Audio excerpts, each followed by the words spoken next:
I believe that we are live. Yep, we are live. We are live. All right, guys. It is a week where history has accelerated. So much has happened in the past few days. The international situation has veered into a situation of chaos and potentially global war. We'll see where this goes. But as we all obviously know, Iran and Israel are officially at war. The situation of the involvement of the U.S. is unclear, but I think we'll discuss what exactly is going on there more. And domestically, the crisis in the U.S. is intensifying at the same time. The rebellion in L.A. Led to basically the Marines being deployed. Then protests throughout the country were staged this weekend, and we can talk about that as well. There was an assassination. Seems like political chaos is breaking out in the U.S. Chaos is breaking out in the Middle East. Wow, guys, what a fucking week! What a fucking week! Yeah, where do you begin? Where do It's you even begin? I guess the yeah, first thing to say is I feel like this is kind of a follow up from last weekend where we talked about the current state of the axis of resistance. And obviously, I think the best place to start is just discussing the war with Iran and Israel, because I think that is the most important thing going on in the world right now. yeah. So I mean, I wouldn't say so. Last week we actually were talking, and we basically all predicted that at some point Israel would initiate a war with Iran. Right. But then we sort of, I wouldn't say disagreed, but we sort of had, we basically said that the US wouldn't maybe enthusiastically enter into it, but would more or less be dragged into it by Israel. And it's maybe looking like, yeah, it's maybe looking like the US will be dragged into it. Knowing the Israeli quote unquote mentality, they don't care. They want the Goyim to do the actual boots on the ground and let the Goy die. Let the dumb American hogs send Yep. their Arkansas squad and have them be obliterated, while the Israelis just sit back and just bomb and try to level Tehran. Uh, but I think the Israelis are acutely aware that they cannot do this. They have to drag the U.S. into this because militarily, Iran has 4 times the population of Israel. It's also geographically massive, so the targets are diffuse. It's not easy to level them. They Right. also have robust ballistic missile capabilities. So if this would just be tit for tat trading missiles, the Iranians have the advantage, actually. Um, Israel's very small. There's a limited number of sites to strike. And if Tehran wanted to, they could really turn parts of Israel into what Israel has subjected Gaza to. So I think that the Israelis are really hoping that they can generate a crisis that forces the U.S. to get involved. But even if Right. the worst case scenario, if the U.S. did get involved in Iran, it would be a military disaster. I mean, Iraq, which was the U.S. since the 90s, had completely destroyed Iraq. Iraq was the most advanced Arab state, and because of sanctions that the U.S. imposed, which is estimated by the UN to have killed hundreds of thousands of children because of malnutrition and starvation, and because of the utter destruction of their infrastructure in the first Gulf War, they were military at a pretty low level, and the U.S. still had difficulties. I mean, obviously, in the conventional first phase, they got rid of the Iraqi forces pretty quickly, but then they were not able to handle the insurgency. Iran would be even more difficult militarily. It's a lot more sophisticated, and even geographically, it's a nightmare. It's very mountainous. So I think probably the top command in the U.S. military structure know we can't get dragged into this. We can't militarily defeat them.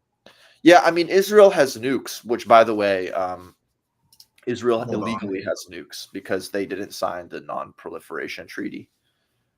So their nukes estimated between 75 and 400. It's actually illegal. They Yeah. illegally obtained.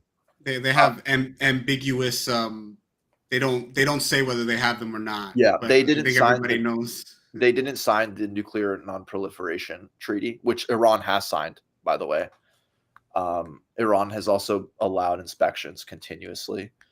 It's also made very clear that it doesn't want to seek nuclear armament over and over as long as they get certain concessions from the U.S., notably that the U.S. stops pulverizing them and economically.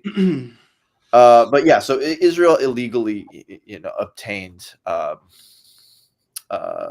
From the Americans, actually. Like, well, they conducted espionage to Israel. Yeah, I think didn't Mossad actually infiltrate the U.S. state and get nuclear secrets to help build nuclear bombs? I think that's right, and that's one of the conspiracy theories about JFK is that JFK was assassinated for trying to prevent Israelis from getting the nuclear bomb or whatever, which I don't believe, by the way. I think the CIA.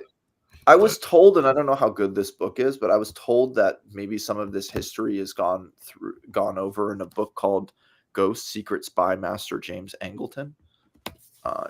James Angleton. Yeah, and I think that he actually does go through some of this. He might actually go through some of this history. I haven't read it myself, so I can't attest to its quality. But maybe it's. But anyway, I think that the aim of the war, and this has been, I thought this before it was announced, but initially Israel said their military aim was the nuclear deal or whatever, but now it's been announced that they are aiming for regime change, I believe, which I think was clear from the beginning. I think that's, of course, then they make statements like, we're going to send Iran and Tehran back to the Stone Age. It's like, you can't ask the Iranian people to overthrow their regime and then simultaneously be like, we're going to kill all you cockroaches. It's not. I think at this point, the Israelis are so rabid that they've become stupid, incredibly stupid. Yeah. And they don't even know how to do the kind of like realpolitik anymore. Like, their hatred and their genocidal rage just completely wins over any politicking.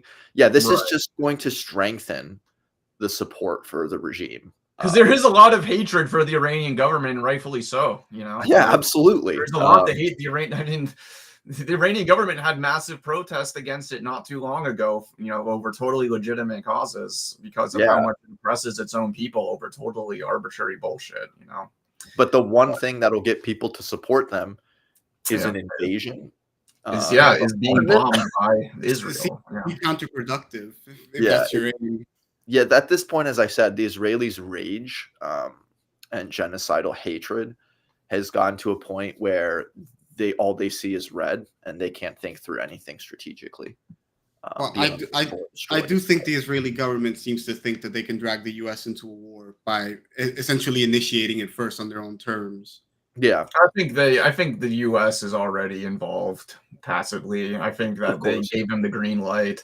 Rubio claims that we weren't involved and that we didn't give them permission or anything, but Israeli sources are claiming we did. The U.S. state is not a monolith, right? And there are probably different factions that believe different things, and certain groups that have information and others that don't. For all we know, Rubio didn't know, although he's still, Right, but I also think there's a game being played where Trump is pretending to be more of a restraint than he actually is. Right? He's trying to make it kind of seem like Israel is playing is kind of dragging us into the war. But I think he's willing to give Israel what they want. It's like Nixonian mad dog strategy. Yeah. Israel's the mad dog, and Trump says, "Agree to what I want, or I take off the leash." Right? Well, and the problem is that, that was literally Trump's first statement after the attack, was that Iran better sign a deal with us, or else know, Iran might go, Israel might go further.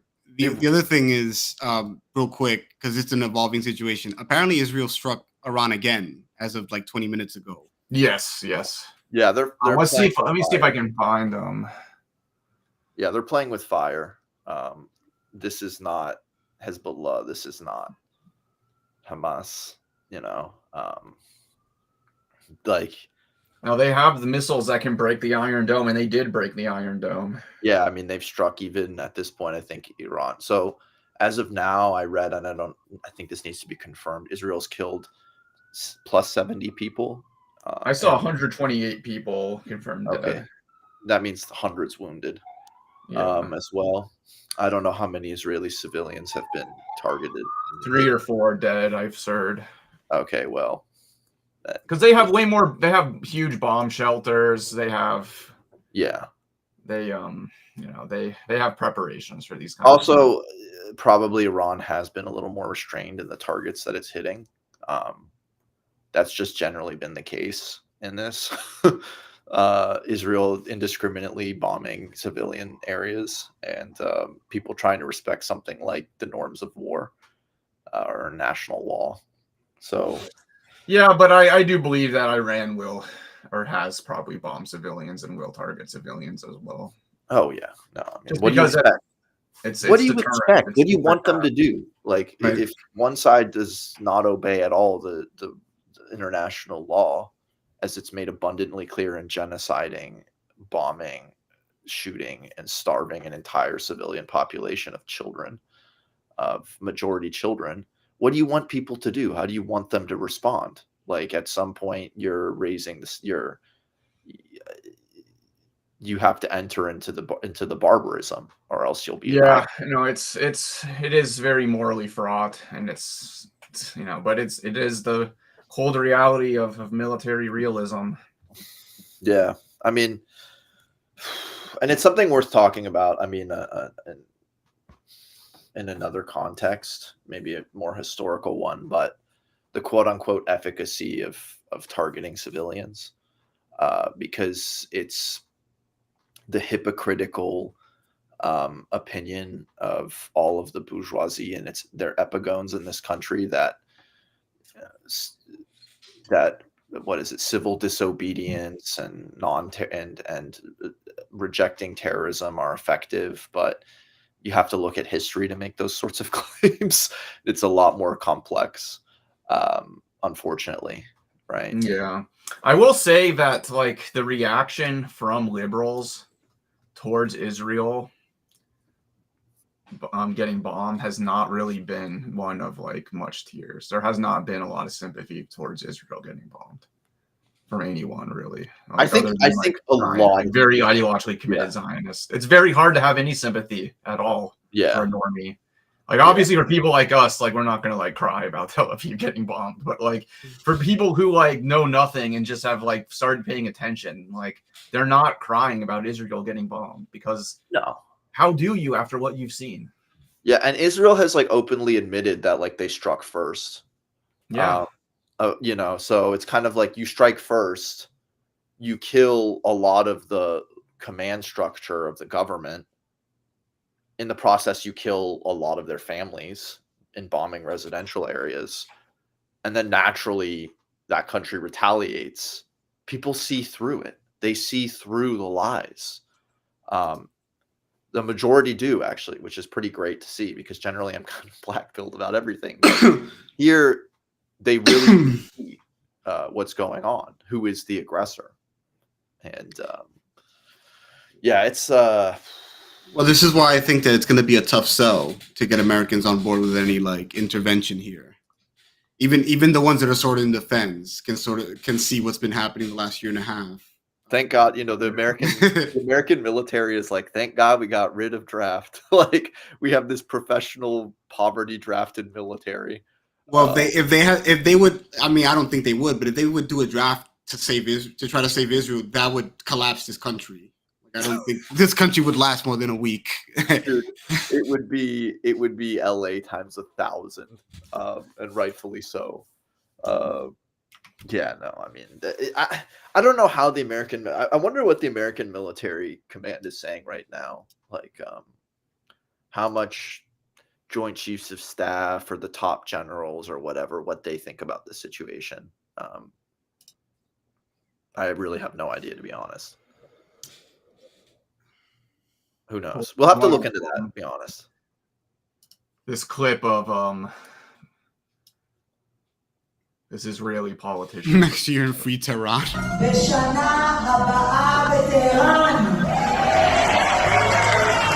We're waiting for this to come, all of us, to Tehran and to Jerusalem, both our people from Israel and from Iran. ונאחל ביחד כולנו שבשנה הבאה בעזרת השם נזכה כולנו לחגוג יחד איתכם גם בטהרן בעזרת השם.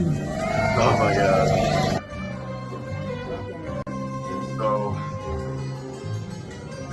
that's what's going around in Israeli media right now. Yeah, it's Israeli politicians. Are they trying to bring back the Shah or something? What the hell is that? This is a Likud minister. Yeah, I guess they want to bring back the Shah or bring back the monarchist or. Well, I'm guessing that those are Mizrahim from Iran, right? That they're Iranian Jews that left. Maybe. Yeah. It's interesting because I knew someone who was Mizrahim. They were very anti-Zionist, and they were telling me how, like, when the Mizrahim came to Israel at first, they were put in camps. Yeah. Called, like, dirty animals. They had to be de-Arabized or whatever. Yeah, and they were like very much seen as just like scum and treated that way. So it's kind of incredible. I think it's fair to say that Israel has been the most successful nation building project ever. Like, in the sense of just like cohering a consciousness, like out of almost nothing. Like just bringing together all these very, very different peoples with this basically tenuous religious link and convincing them you're Israeli, and the people of Iran, who you have much more to do with, your ancestors had much more to do with, are your enemy. It's like incredible. It's been an incredibly successful nation building. Also, when you revive an ancient language in a modern context, that is, it's so weird. It's really weird, but it is, it is a powerful glue, I guess, for a nation building project. Yeah, of course. I mean, linguistically. Well, I mean, at this point, though, the logic of it is all dissolving in the sense that before there was this, there are different reasons that different people gave for why Israel should exist. And at this point, all of them seem completely just done with, except for the religious one. Right. Right. Because they're like, oh, well, we're the original people of this land, which is a falsity. Like, it's been shown that there were pre-Israelite peoples in that area. So they're like, oh, well, so we're not the original ones, but God gave it to us. And that's basically what the logic is playing out as. And that's why ideologically the religious element is just becoming more and more. There's no real rational or just explanation for why it should exist. And so more and more the religious element is coming to the front. Well, yeah, I mean, the rational explanation for the creation of it by the UN was basically like the Jewish people need a homeland because of the Holocaust, was kind of like when it was created. That was kind of at the moment the rationalization, but like that rationalization doesn't really hold up. Like, yeah, but that's one thing to say, but then why would that mean specifically in exactly? That's the thing, is that doesn't rationalize specifically Israel. Give half of Germany then. Those right, are exactly. What the fuck? Right. Like, there's like justice, then let so Arabs have to suffer the crimes of Europe and being directly colonized, and then we have to suffer because of the crimes of Europeans. Right. So the only way you can justify it is with this bullshit like indigeneity narrative, which doesn't even hold Jews up. are returning to their homeland, which only works if you actually like have this religious bullshit, and the religious bullshit is taking over in Israel and causing them to become more and more genocidal. And yeah, you can kind of deflect any rational argumentation by saying God gave it to us, end of discussion. And that's like a good psychological barrier to just fucking live with the cognitive dissonance. But yeah, no, so this is just, where do things go from here? Well, they're going to exchange missiles, that's for sure. Whether the U.S. gets involved, we'd basically just be speculating because we have no idea what the top military command or Trump or any of the goons around him think, right? I mean, it's hard to know. It's really hard to know. Well, the negotiations were supposed to happen today, right? Yeah, I don't think that's happening. But yeah, so what incentive do they have to give up the nuclear program now? Yeah, they actually, as a matter of fact, if I were in Iran, if I were in the Iranian state, and I really had, like executive decision making power, I would say we need to pursue. Yeah, I'd be speeding that up. Nuclear armament immediately as a deterrent. I mean, their whole strategy around nuclear armament hasn't made any sense at all, to be honest. Like, why have they done this like whole negotiation game instead of just building a nuke? Well, because because the Iranians have been very, very clear they will give up their nuclear armament program if the U.S. lifts economic sanctions. And this is something I was reading in Drop Site News, but they make the very good point, which is Israel's terrified of that. Because if economic sanctions are lifted, Iran is a very big country, has a lot of resources. It has a large population, relatively speaking. It has an educated population, and it could see pretty massive economic growth over a sustained period, which would make it in many ways just like the preponderant power in the region. And the Israelis can't live with that. They don't want to live with that, right? So I think first off, if there's any continuity of strategy in the Iranian ruling class, it's that they want to use it as a bargaining chip. Right. For, okay, we'll stop this if you agree to lift sanctions, which have been crippling, actually. Have been really, really, really, like, it's... Yeah, I mean, I understand the strategy. It just seems that it assumes the best. It assumes good faith on the part of the West, basically. Like, it is... and it seems like that. I think the Europeans, if it weren't for the Americans, probably could live with that quid pro quo. But it's really the U.S. that's just putting spokes in. Like, it's really the U.S. And the other thing with the U.S. is like the Obama administration, to their credit, did achieve some kind of accord, right? I don't know the specifics. Probably someone could grill me on that. But there's no continuity. Some asshole 4 years later comes in and shreds it. So even if you sign an agreement, it's also like, what's the point? Because some idiot who had a reality TV show can then come in and say, no good. It's yeah, I mean, at this point, if I were them, I just from the point of view of political realism, I would be pursuing a nuclear arm as a deterrent. Really, honestly, well, they're at war with a power with a nuclear arm. So yeah, exactly. I'd be scared. I mean, I know, like, as we said earlier, Israel does have more, missiles overall. I mean, Iran does have more missiles, and when it comes for like a straight up like battle between the two, but if it comes to like a nuke, if Israel does decide to use like a tactical nuke or something, like, I wouldn't put that above them, like. Yeah, I wouldn't either. Yeah, that's something, is the Biden admin didn't even try to re-engage negotiate. Yeah, Biden was just in some like, I think I told this story before, but like when Menachem Begin came to the U.S., I think he was in the Senate. He was in the Senate, and like Biden got up and was like, "We have to fucking destroy them." And Menachem Begin responded with him being like, "No, we have to be principled and show our humanitarian qualities." So imagine Menachem Begin schooling Biden. Literal terrorist. Yeah, like literally someone who was part of, I think it's Irgun, right? Yeah, he was part of the Irgun. Yeah, which was just the death squads, like Zionist death squad, and like a Jabotinsky disciple, like really one of the people who inaugurated this hard right turn in Israeli politics. When that guy is telling you to like stop trying to out Zionist him, you know you're like a real true believer. And yeah, Biden is insane in that way, right? So no, he didn't try to re-engage, negotiate. Of course he wouldn't. You know, first off, his brain is soup, so he wasn't going to re-engage anything except for eating, you know, cooking baby food. But yeah, so it's hold on. Yeah, they really to be honest, if I were Iran, I would be pretty terrified. Yeah, I mean, look, it's absolutely terrifying what's going on there. Like the damage, the missiles raining down, like tons of people getting blown up.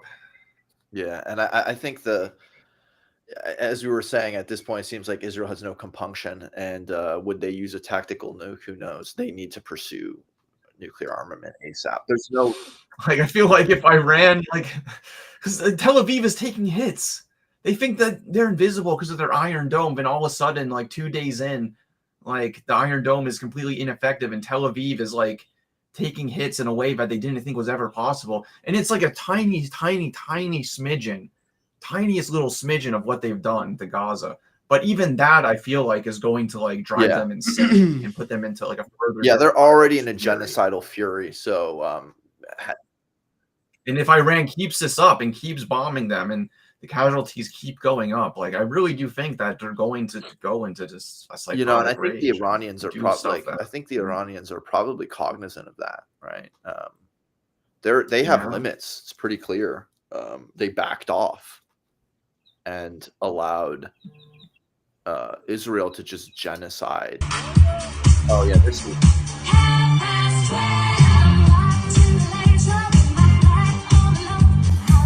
This is going to be in a future Adam Driven. Yo, you guys think Cuomo's going to visit Israel now? I will visit Israel my first day.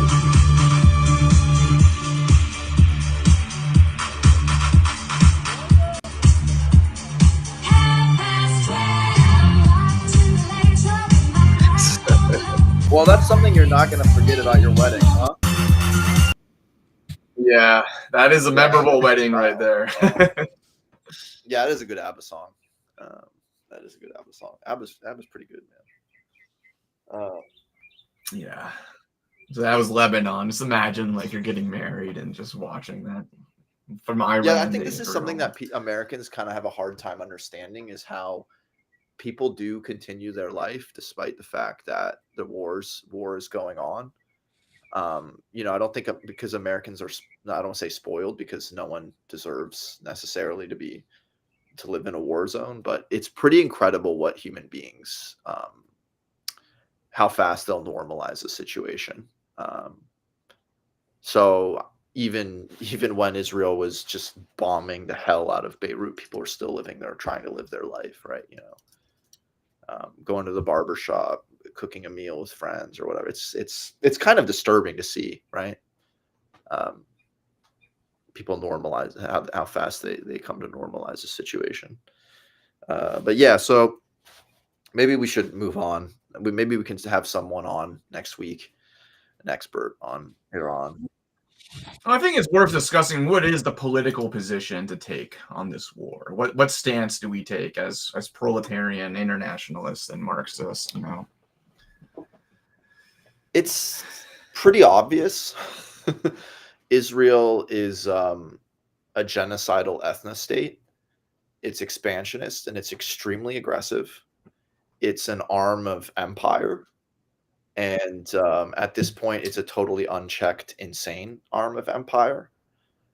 Every single nation that is aggressed by it has a right to self-defense. And that is just obvious. I think that's just the starting point. Right. The Palestinian people, even by the most milquetoast liberal doctrine of international law, have a right to resist occupation violently. They have that right to armed struggle. No one can say otherwise. So yeah, I mean, that's as for working class dynamics in the region. It's a bit difficult to think in those terms because of the historical weakness at this moment of the Middle Eastern left. It doesn't really exist. Where it does, it tends to legitimately tail the only effective forces of armed resistance, like in places like Lebanon. So it's very hard to see, but the sine qua non of proletarian organization and politics is the fight for national self-determination, which includes defending yourself from the aggressions of imperialism, right? It's very hard to see how you can begin organizing a working class movement when things are in a perpetual state of chaos and war, right? So that's one thing I will say. However, that being said, it's not as if we should totally liquidate, especially liquidating into something like Hezbollah for communists makes no sense at all.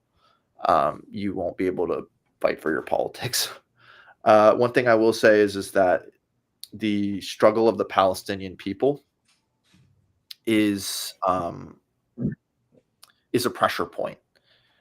Even in Algeria, which is its government is extremely critical of Israel and very much on the side of the Palestinian people in their fight for national self-determination, does not like it when Algerians protest against Israel because they see it as self-activity of people outside the ruling class. They don't like that. They don't like to see people moving, getting organized, and getting active. And it's that way in even more intense forms in a place like Egypt, right? They're terrified of people coming to question or coming to fight for Palestinians and then coming to question the just servility of the Egyptian state towards the U.S., right? I mean, and towards Zionism. It's completely capitulated. So yeah, I mean, I don't know what you guys think, but here, let me see. Well, because some people were saying that because for a long time, like I've been pushing against the idea that Iran is an imperialist country for this reason, because I have had this argument with some like left cons and even some Trotskyists, like in the past, because there's this argument that some left cons have made that Iran is perhaps a weaker imperialist power, but it is like just another basically imperialist power. And a war between Iran and Israel/US would basically be an inter-imperialist war where communists like shouldn't take sides and should like call for revolutionary defeatism and call for like a proletarian like revolution. Yeah, that's just that's the kind of abstract left position that even someone like Stalin tried to impose on the Vietnamese communists, and it's proven to be a totally ineffective policy for national liberation struggles, and one that, quite frankly, should not be taken seriously. I think that even, and let's take things. Let's take it seriously just as a thought experiment, the kind of that's what I'm saying here, because I'll come out straight and say like I do think Iran has a right to defend itself, and I'll critically. So let's assume for the sake of argument that Iran is an imperial power, which there's a kernel of truth there, even if we don't just assume it, right? Then that wouldn't mean that all imperialisms are the same and that all imperial powers occupy the same position globally, right? It is very, very clear that there is no parity in terms of global power between Iran and the US. There is none. Right. The US and its military, its economic policy touches the life of every single human being on planet Earth. Things could happen in Iran and Americans would feel absolutely nothing, right?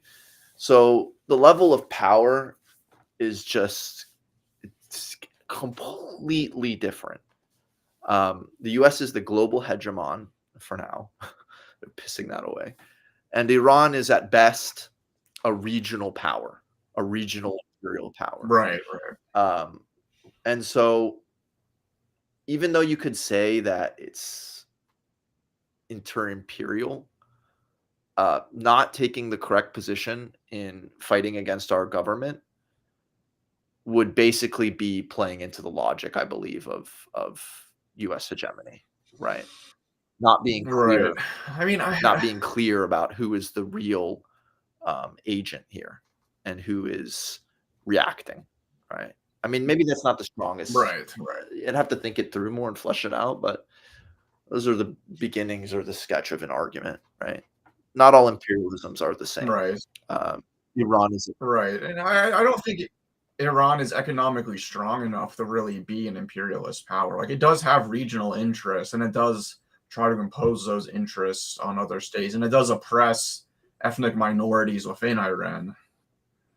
Like, that is true. I mean, I think the Kurds are probably an example of that, but from what I understand, well, they are. They're definitely. But from what I understand, there are other groups like Persian Jews who are not necessarily. I mean, no, not Persian Jews are the Kurds are definitely oppressed everywhere, and the Kurds very much they're oppressed everywhere. And obviously, women are very much oppressed. In Iran, who? Of course.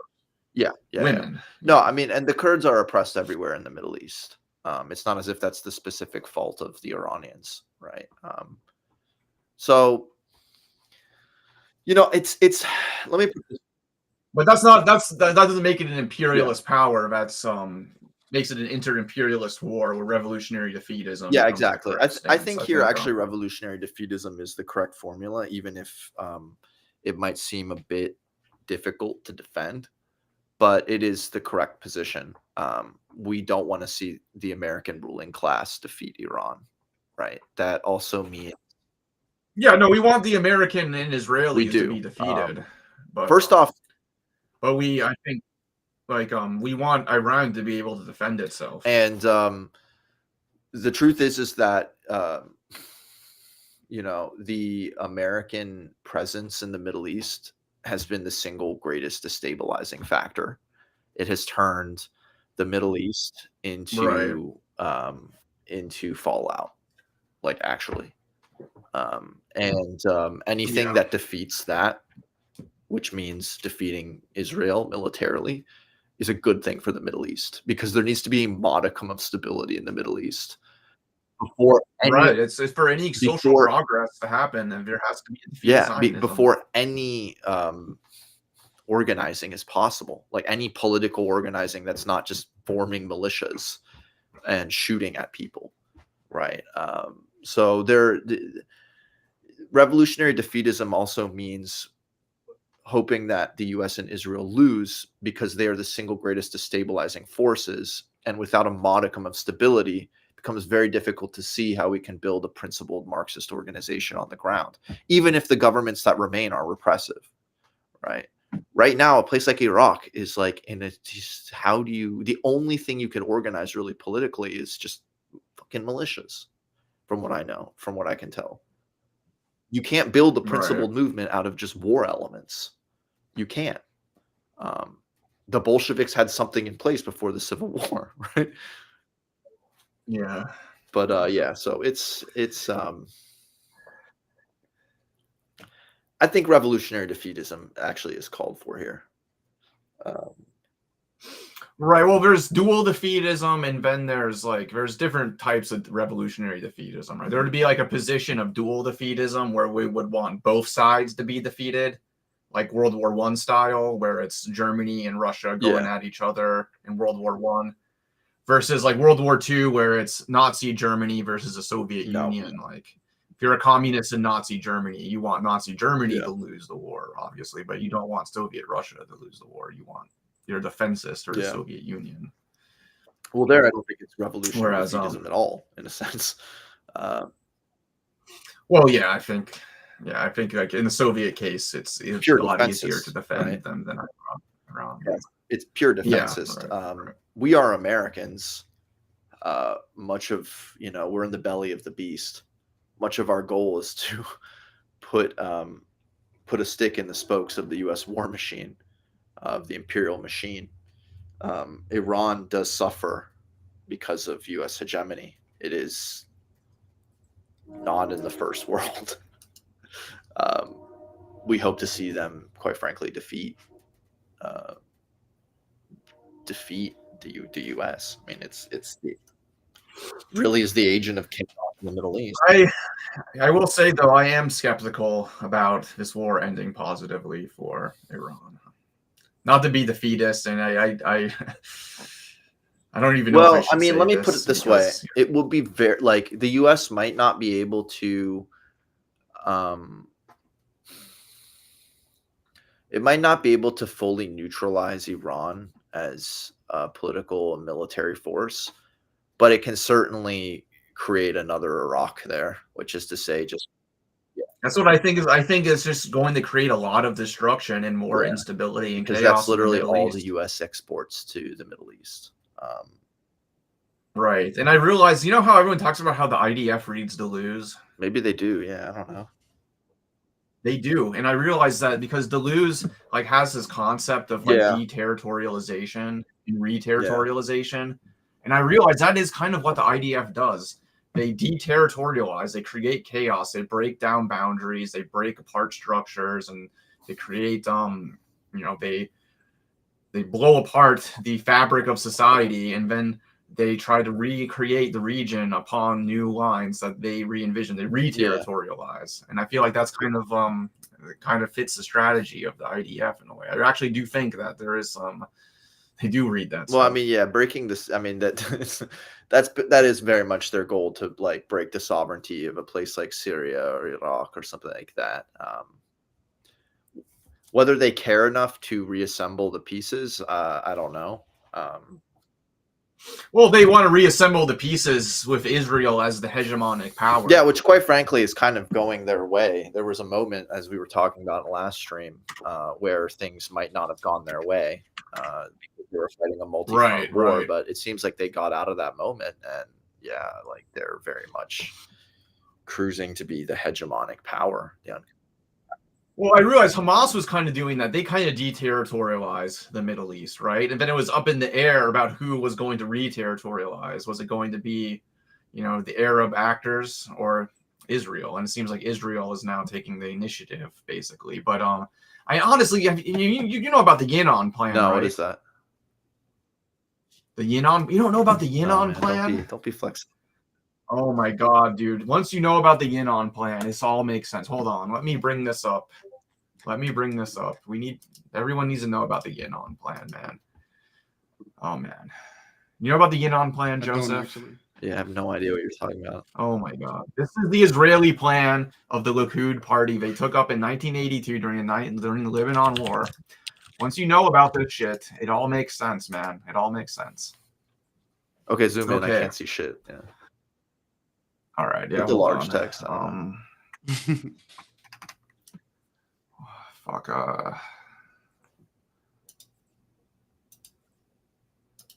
I'll have to, I'm kind of I have to sharpen my arguments, I think, around what position we would take. No, it's good. It's good to sharpen our arguments in general on this. But I think, as Lenin says, if an oppressed nation gets attacked by an imperialist nation, even if it's a monarchy and the imperialist nation is a democracy, we stand with the oppressed nation. Or I think it was Trotsky. That sounds something like Trotsky. Yeah. Actually, come to think of it, that was his take on Ethiopia and Italy, right? That sounds like his argument on how to think. Yeah. Right. And but Lenin makes the point about Morocco if Morocco gets attacked by France and it did. Yeah. And he also makes a point that if fascist Italy was selling weapons to insurgents in Algeria, they should take the weapons. They should support it. Yeah. Even though it's fascist Italy, it's still you should not go on strike to prevent that. But anyway, okay. So this is just a Wikipedia page, but 1982, the Likud party comes up with this whole idea of carving up the Middle East. Basically, during the Lebanon War, this whole idea that there's a new era that is coming, where the Soviet Union, the Third World, are leading the onslaught. What an upsurge of anti-Semitism, motherfucker! Just there's always an upsurge of anti-Semitism. You know what the worst upsurge of anti-Semitism was? In Germany in the 40s. Jesus Christ! By fucking people who hated communists. God. Right. Israel is like the least safe place for Jews now. Like literally. Right. So this is kind of they kind of have this mosaic analysis of the Arab countries, though, where they see they look at the surrounding Arab world and they see there's a lot of the potential cleavages for divisions, which they're right about, ethnic groups, and which you're right. There's a lot of different sectarian divisions, and Pan-Arabism has still got some juice at this point. The PLO is still fairly revolutionary. Obviously, yeah. Unfortunately, this is 82. When it actually starts to get historical. It becomes exhausted as a political project. Right. It's not totally exhausted yet. It's beginning to be exhausted, but Israel is starting to see the the fault lines, and so they come up with this blueprint for the Middle East. It's called the Yinon Plan, and basically, if you want to understand what the idea is to create greater Israel and carve up the surrounding Middle East as much as possible into smaller ethno-states on confessional and sectarian lines as much as possible that can be easily controlled by Israel. So, but obviously they considered Iraq the greatest threat. Yeah. So, and obviously the Iraq War was very much, and and Israel Shahak, our great hero, he translated it for the Journal of Palestine Studies and brought it to the attention of non-Israeli sources. So yeah, very based guy, very cool thing that he did. But so this once you understand, it was published by them. Pretty well known even without reading this, that Israel deploys the strategy of divide and conquer. I mean, that's right. But this is also, there's also the clean break analysis from later on that was kind of taken up by the neocons. That became the big strategy of the Iraq War. What is that? I'm actually curious. But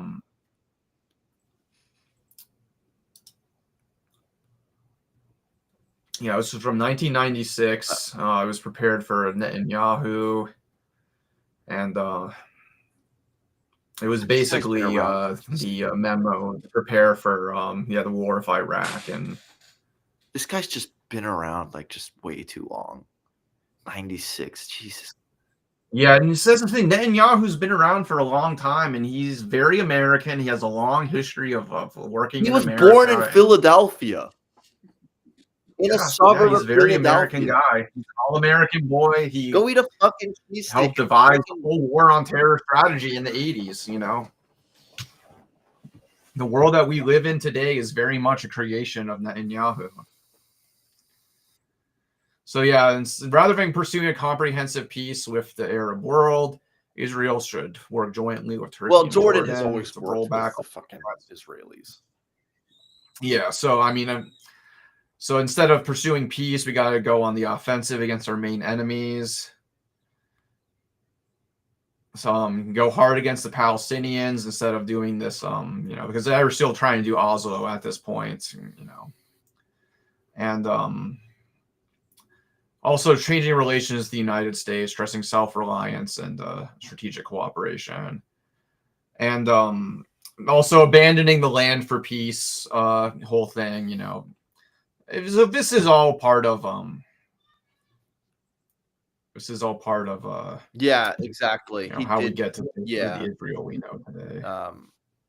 He did basically kickstart his career with his brother getting killed in the Entebbe raid. Oh my god. Well, yeah, I mean, and it's the whole point was the whole beginning, the whole point of, you know, this thing is to take out Saddam Hussein, but obviously the next target is Syria, and we just saw what happened in Syria. So, oh, what, like Israel just like daily encroaching on its sovereignty and just expanding the Golan Heights? right. Jelani's like, yeah, and daily encroaching on the sovereignty of Lebanon. So, I think it's clear about the Yinon plan and the clean break memo. I mean, it's not a mystery, like you said, but I think it is that these things have been put into writing and aren't a mystery. yeah, I mean, they you know, these are the pieces of evidence for what we're saying. One thing is funny as part of this clean break memo is like we have to replace the socialist foundation of Israel's economy and embrace like free market innovation. Oh yeah. No, I love how the logic of colonialism is also like a deeply capitalist one. If there were any kind of labor pretensions for the founders of Zionism, that went right out the window. Yeah. But so yeah, I really do think that this is all about creating greater Israel and making Israel into a regional power. Hey, how sorry guys. No, you're good. You're good. How I think he wants me to walk. Chappie doesn't like Israel. Yeah, he doesn't. Not excited about the Yinon plan and where it's taking us. What was I? Damn it, Chappie! I was gonna say something, and oh shoot! Well, I forgot. It's okay. Wasn't too important, obviously. No, you're good. You're good. So, if the U.S. is about to go to war with Iran, I shouldn't say Iran. That sounds stupid. I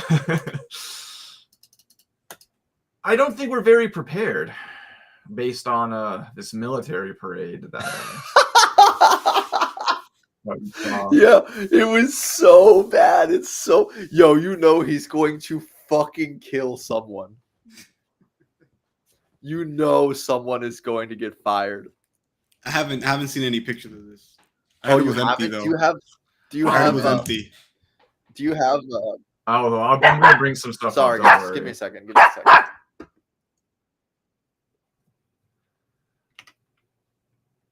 Yeah, no, this military parade, you know, they can't even like do epic North Korea style military parade. So it's very. I don't think sad. Americans are disciplined enough for that. I think the other thing is like that probably the military command was just like non-enthusiastic about it. So they just more or less sabotaged it by putting in no effort. I mean, I saw a video of them playing Fortunate Son, which from what I remember is like about the draft in Vietnam, right? Yeah, it's not exactly the most it's not exactly the most pro-war song. Yeah, I mean it's like, you know, I mean it's like if it's just no, like yeah, it's like so do you I think I found some images, but do you have any? They're pretty. No, I got one coming up right now.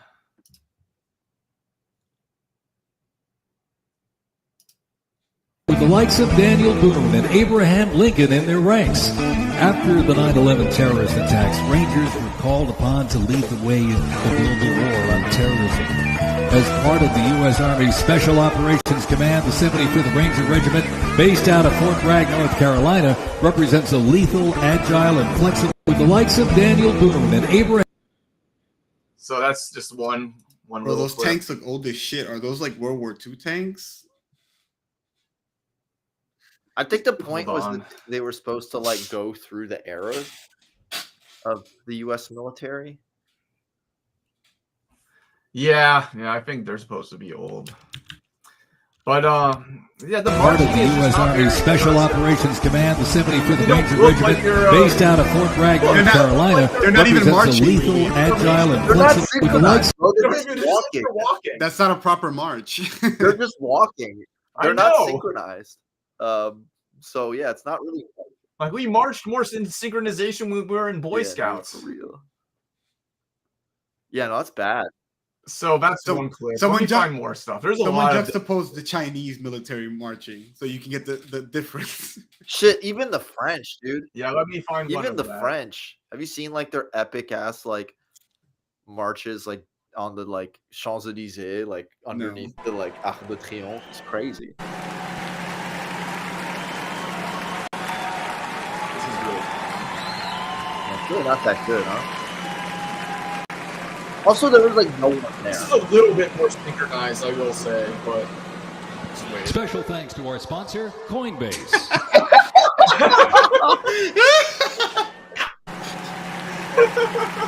One more time. Special thanks to Pepsi.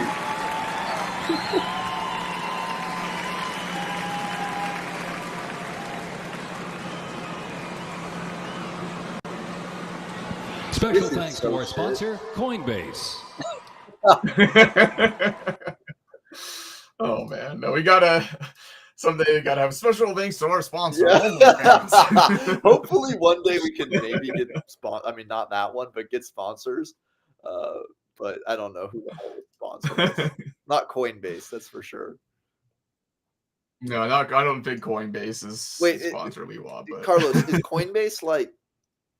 Is that it's a? I'm guessing it's like a fucking Bitcoin thing, right?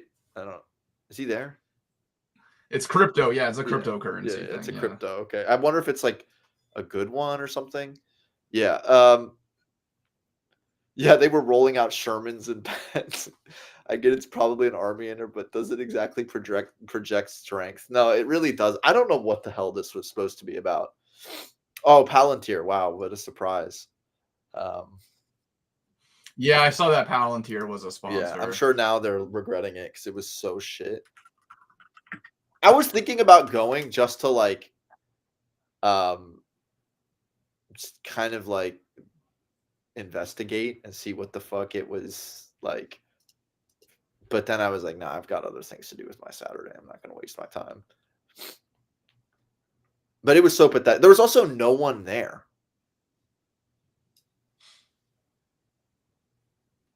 Okay, we got Carlos coming back. I think my internet is kind of fucked. Yeah, your internet. What's up with that?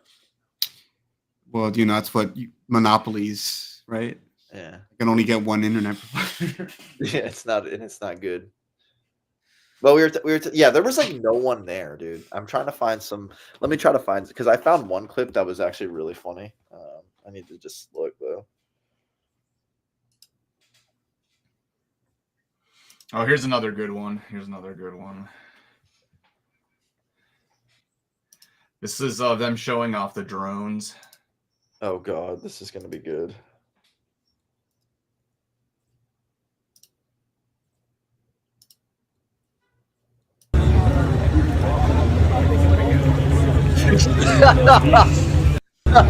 It is no shit, like, bro. Oh shit. Like a drone formation or one of those cool shows that like China does, you know?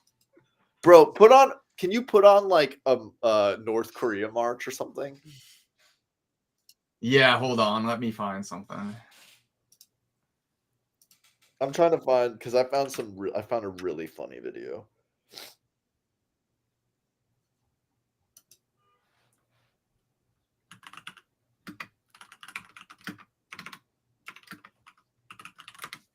It's just pathetic stuff.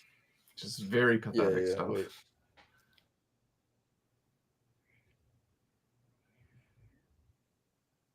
And I wonder, like, maybe they purposely sabotaged it just as a No, fuck I you think to they Trump. might have, dude. To be honest. They probably do resent having to do that. Yeah. Like it never happens here. Yeah. There's no real reason for it. Another theory I heard is that like the military is just like mostly office workers who sit at desks and like click on people to blow up with drones. so they're not really like used to marching in formation and doing that kind of stuff. Yeah. Couldn't they find a better? Yeah, I know, right? For real.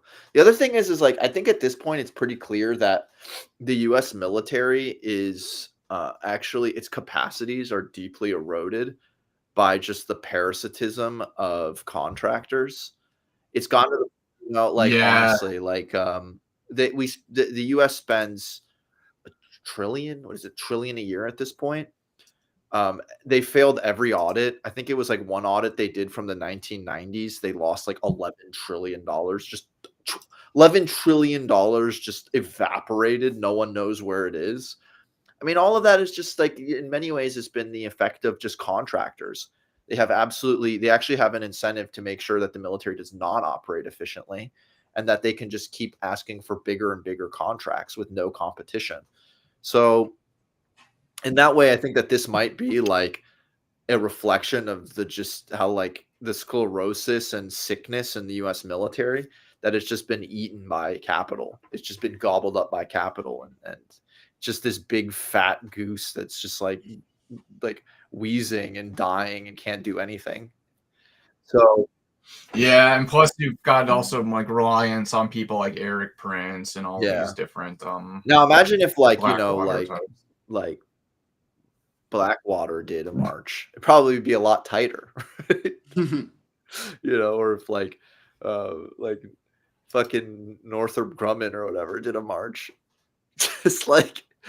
Just piles of money, rolling piles of money in like what are those called again? Like a wheelbarrow, yeah. Recruitment is in the Let's watch how a real socialist country does this.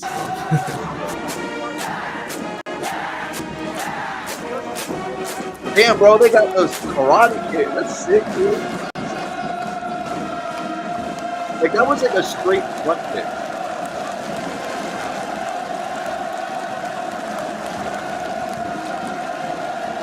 They probably spent like 10% of the state left on.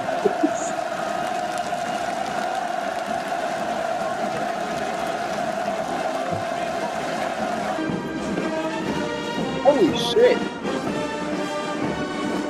That was holy fuck! 70 years of Juche. Holy shit! Yo, Trump watched these videos and still has one mad. Yeah, Trump watched this after yesterday and cried. There's no way he's not to cry. They needed to play Fortunate Son. Like, it's not other people rock hits.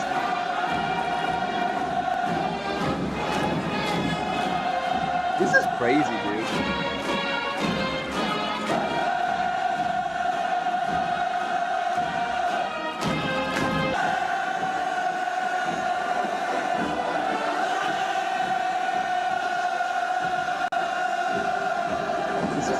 This is pretty fascinating. Oh, she's into it.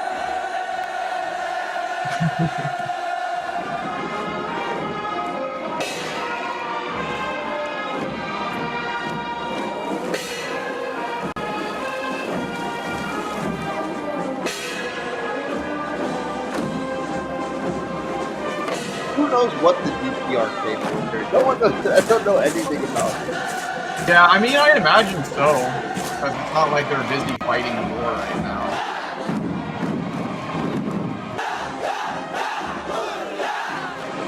Crazy, dude. Got a book recommendation for the class passenger. No, don't they kind of look like 우리 원수님께서 계시기 때문에 우리 원수님께서 계시기 때문에 우리 인명은 언제나 승리하고 반드시 이긴다는 그런 신심이 생깁니다. 인민군대 군의 열병식이랑 진행하다 보니까 얼마나 신심이 생기고 백승백승한다는 그런 강한 의지가 생깁니다. 우리 경례하는 원수님 모습 일용 인사돼서 몹시 기뻤습니다. 원수님을 가까이서 배웠어. Yo, Trump definitely watched that. Make it, rain girl, make it. Oh, did you see the glory of Yuche? Yeah, Juche is pretty glorious, man.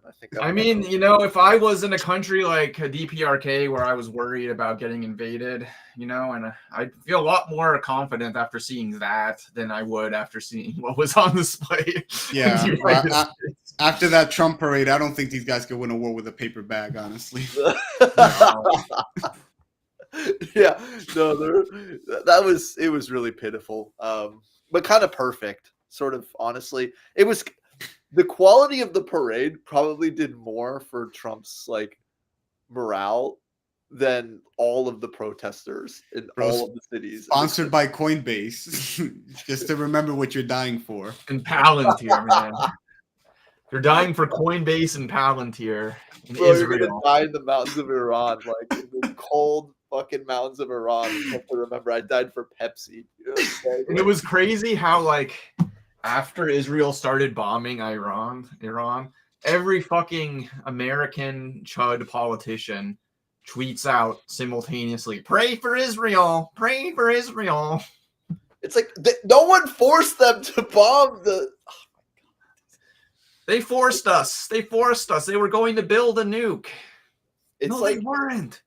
Yes, they weren't. I know. They were doing everything they could to avoid this war, and you just had to go psycho on them. But anyway, so I had earlier just said that I don't know if Iran can win this war. I don't know. Well, I mean, yeah, that doesn't inspire. The main thing is that I feel like more and more, and I don't know if this is correct. This is the impression I get. More and more, the U.S. will just depend on its air force, which right. That's the thing is, I just think that it's because of pure technological might and our ability to just create chaos and destruction. Is how we quote unquote win wars, basically. I mean, and to be honest, just from like a layman's point of view, like I look at, there's some kid in Syria who's been fighting small arm warfare since he's like 12 years old or whatever. He has so much experience in real life, like small arms fighting. How are you going to take some fucking chud who knows, like, from like Louisiana, who thinks because he can hit the target really well that like he can beat that kid in like a one-on-one? Right. You can't win a war with just air power, though. That's the thing. That's very true. The reason why it worked in Iraq was because, I mean, the Iraqi military basically didn't last more than a week. Most of the Iraq war was a counterinsurgency. And that's really, I mean, if you want to talk about strategic failure, that was a strategic failure for the U.S. It would be, the work would be 10 times worse in Iran, not just because, Iran is geographically like mountainous. It'd be hard to invade with a land force, but you'd basically turn it into like a people's war against the U.S. You'd be fighting the entire population. Yeah, and as it's worth repeating, like Iran is not degraded like the Iraqi state was, and it even in terms of conventional warfare would be way harder. Like people seem to think it is. There's the way that some of these Israelis are talking, they seem to think that the Iranian state is at that point. Yeah, well, that's that's hubris of empire. Because I do think that there is enough discontent with the government there, where they can have intelligence infiltration, and they can. Oh yeah, no, they have. How do you think they've gotten the position of all of these? Right. Of all of these top chiefs? I mean, they killed like a large portion of the command structure. I think the man's name was. Let me look it up. I don't want to say nonsense.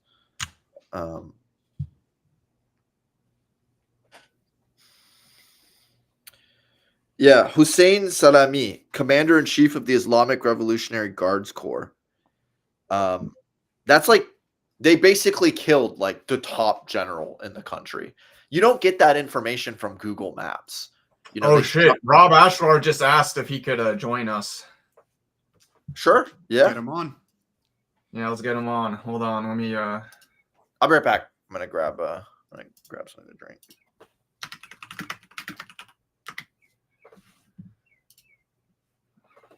All right. Yeah. No, I sent him the link, so we're gonna have another app with Rob here.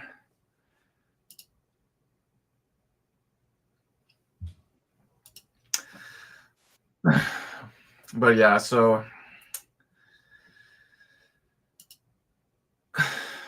that military parade definitely does not have Not inspiring a lot of confidence. not inspiring confidence in the imperialist behemoth, but we will see what happens. We will see what happens. I sent the link to Rob, so yeah, we'll get him on.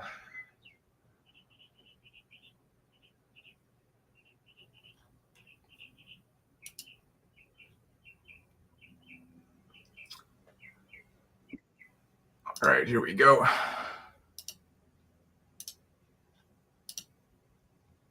Hey, what's up? Hey guys, can you hear me?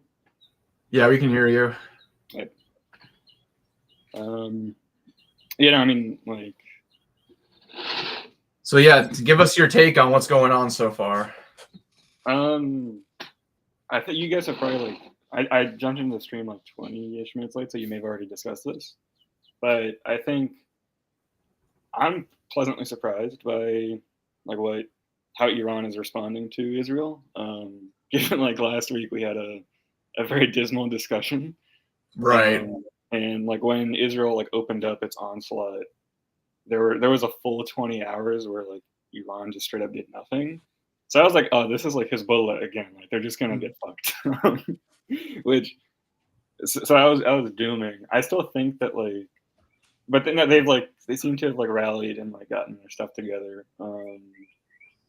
Like you guys were just talking about the extent of like intelligence infiltration, like how a lot of that is because of like just disgruntlement with the government, and also from like what I've like heard both from like Iranians and just kind of like ambiently, just like corruption is just like very big in like the Iranian government. Just like not even like the kind of like turbo evil corruption that like that would be kind of scandalous in this sense, but more just like what you'd expect in a poor country, and like in that kind of environment, it's not hard to get this sort of information.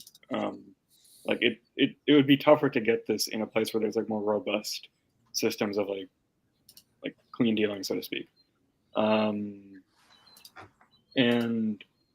I mean like, because there's like two parts here. Because Israel is like the fucking clear aggressor here, there's like a rally to the flag effect, where even like right wing, very sort of anti-Arabist like Iranian liberals are like supporting the government now, at least in this. Like in Iran, like the liberal opposition, you have like fucking like monarchists in Iran saying like, "Oh, we're with the government on this." Like that's, I mean, Yeah. like, that's how bad the fucking Israelis are fucked up. Like one guy on Twitter, some of you guys may have seen him. He's this Iranian American, like he lives in the U.S. and I think in New York. Shahrazadeh. He was like posting against Hamas and like how they got Iran into this mess and blah blah blah. But he was like very hostile to Israel. He was like, no, we need to like fight for real this time, which I think is like pretty representative of like even the most chud type of Iranian. So in this sense, like Iran waiting, I guess, has like a use, because if they were to like jump in unilaterally, there probably would be more people like in Iran, like Iranian society, who are like, oh, we're suffering because of this like stupid shit. Like, why are we dying for Arabs in Palestine? Like, we don't care. That isn't really present here. But then I have said, and like I discussed last week, I think this kind of action should have happened like a year ago at least. Ideally, like shortly after October 7th. Because, I mean, for reasons already stated, but like in short, had Iran done this while the Axis was still intact, particularly Hezbollah, they could have done a lot more damage to Israel and probably wrapped this shit up sooner, like saved a lot of lives. Or like either gotten a ceasefire, which is like I think the conservative case, or it really goes out of control and becomes like a really proper world crisis, like it may right now. In which case, I still consider that a W. Like I've been saying for months and privately held since last summer that like a total regional war in which oil fields are on fire is ultimately to the benefit of the Palestinian cause and of anti-imperialism. Because like stability. More stability just means like Western hegemony. Like objectively, that's what it means. A lot of people, like I remember, like before all of this, you see less of this now, which is good. But like people originally were like, oh, we need to prevent a regional war, and I was like, that's the objective of the West. The West wants this contained. Right. Like they don't want this to. They obviously like want to fuck up like the regional enemies, like the Axis as a whole. But they don't want to do it in such a way that it's like an all-out confrontation, like all against all. Like they want to do it like one by one, which is what they did. So yeah, the impulse against, and this I think like this is sort of like a framework. I forget where I picked this name. It's like strategic accelerationism. Basically, like this is like, the task is accelerationism to like worsen the ongoing trends. So, but like in a way that control is taken away from the West. I got this, the core of the idea from Nebraska Zimi, this like fucking right-wing Iraqi American security analyst. Like he participated in de-Baathification, but is surprisingly like very insightful and sharp. And I think now like Iran is actually like operating according to this sort of framework. Obviously, this isn't like they're not listening to me. But like unconsciously like operating in the sense of like, oh, like we're in it now. We're not trying to de-escalate, at least at this current moment. So we're going to keep fighting to get this, to wrap this up. Like well, the talks are off completely, it seems like, right? Yeah, like fucking, if somebody like Abbas Araghchi is saying like we're not tolerating calls for restraint, like that, I was very pleasantly surprised by it because Wait, did Abbas say that? Not Mahmoud Abbas. Abbas Araghchi, the Iranian. Oh, okay. For a second, I was like, oh, wait a second. That makes things real. That would be really but, and I mean, he like represents like Iranian liberalism, like sort of par excellence. Like, cause like the Iranian government, like the Islamic Republic of Iran, is like this fusion of, like, originally what it was is like you have like the plebeian elements like associated with, like the actual is like the base of the Islamists, and then like the Bazari like mercantile bourgeoisie. In a nutshell, very oversimplified, not all the details, but like that's basically what it was. And someone like Araghchi represents the very like mercantile impulses of that wing, and like that's why he wants to join the global financial system. That's why they want to like basically make friends with America. That's like, this is like the class basis of somebody like Araghchi and like the politics that he espouses. So if someone like him is fucking saying we're no more restraint, we're fighting, like we're doing this, like that's really like, okay, holy shit, this is pretty big. And like now as for like the assessment of like militarily how things are going, I mean obviously like Iran is bearing the brunt of this. Like the Israelis are just fucking terror bombing. Like there isn't even like a pretense of like targeting military things. Like bombing hospitals, bombing like civilian, like residential towers, like, I mean, just the fucking shit that the Israelis love to do, murdering children. But so on that front, like, and again, like the initial like 20 hours was just an unmitigated disaster for Iran. Like that was some of the most painful shit I've seen. Like just it was horrible to watch. Like it was agonizing. But then they sort of got their stuff together, and then they started. Now I think this is actually like the sustained manner of the rocket strikes is very good. Basically, because I think they're sticking to night raids because they're like rockets are more difficult to intercept.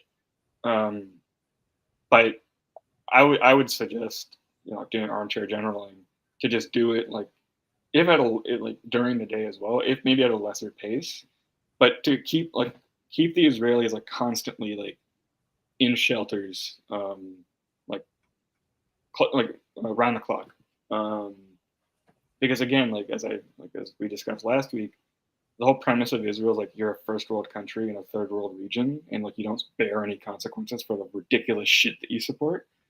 This is like imposing real consequences on Israeli society. Like these fucking ghouls are now complaining they're turning us into Gaza. Like. Yeah.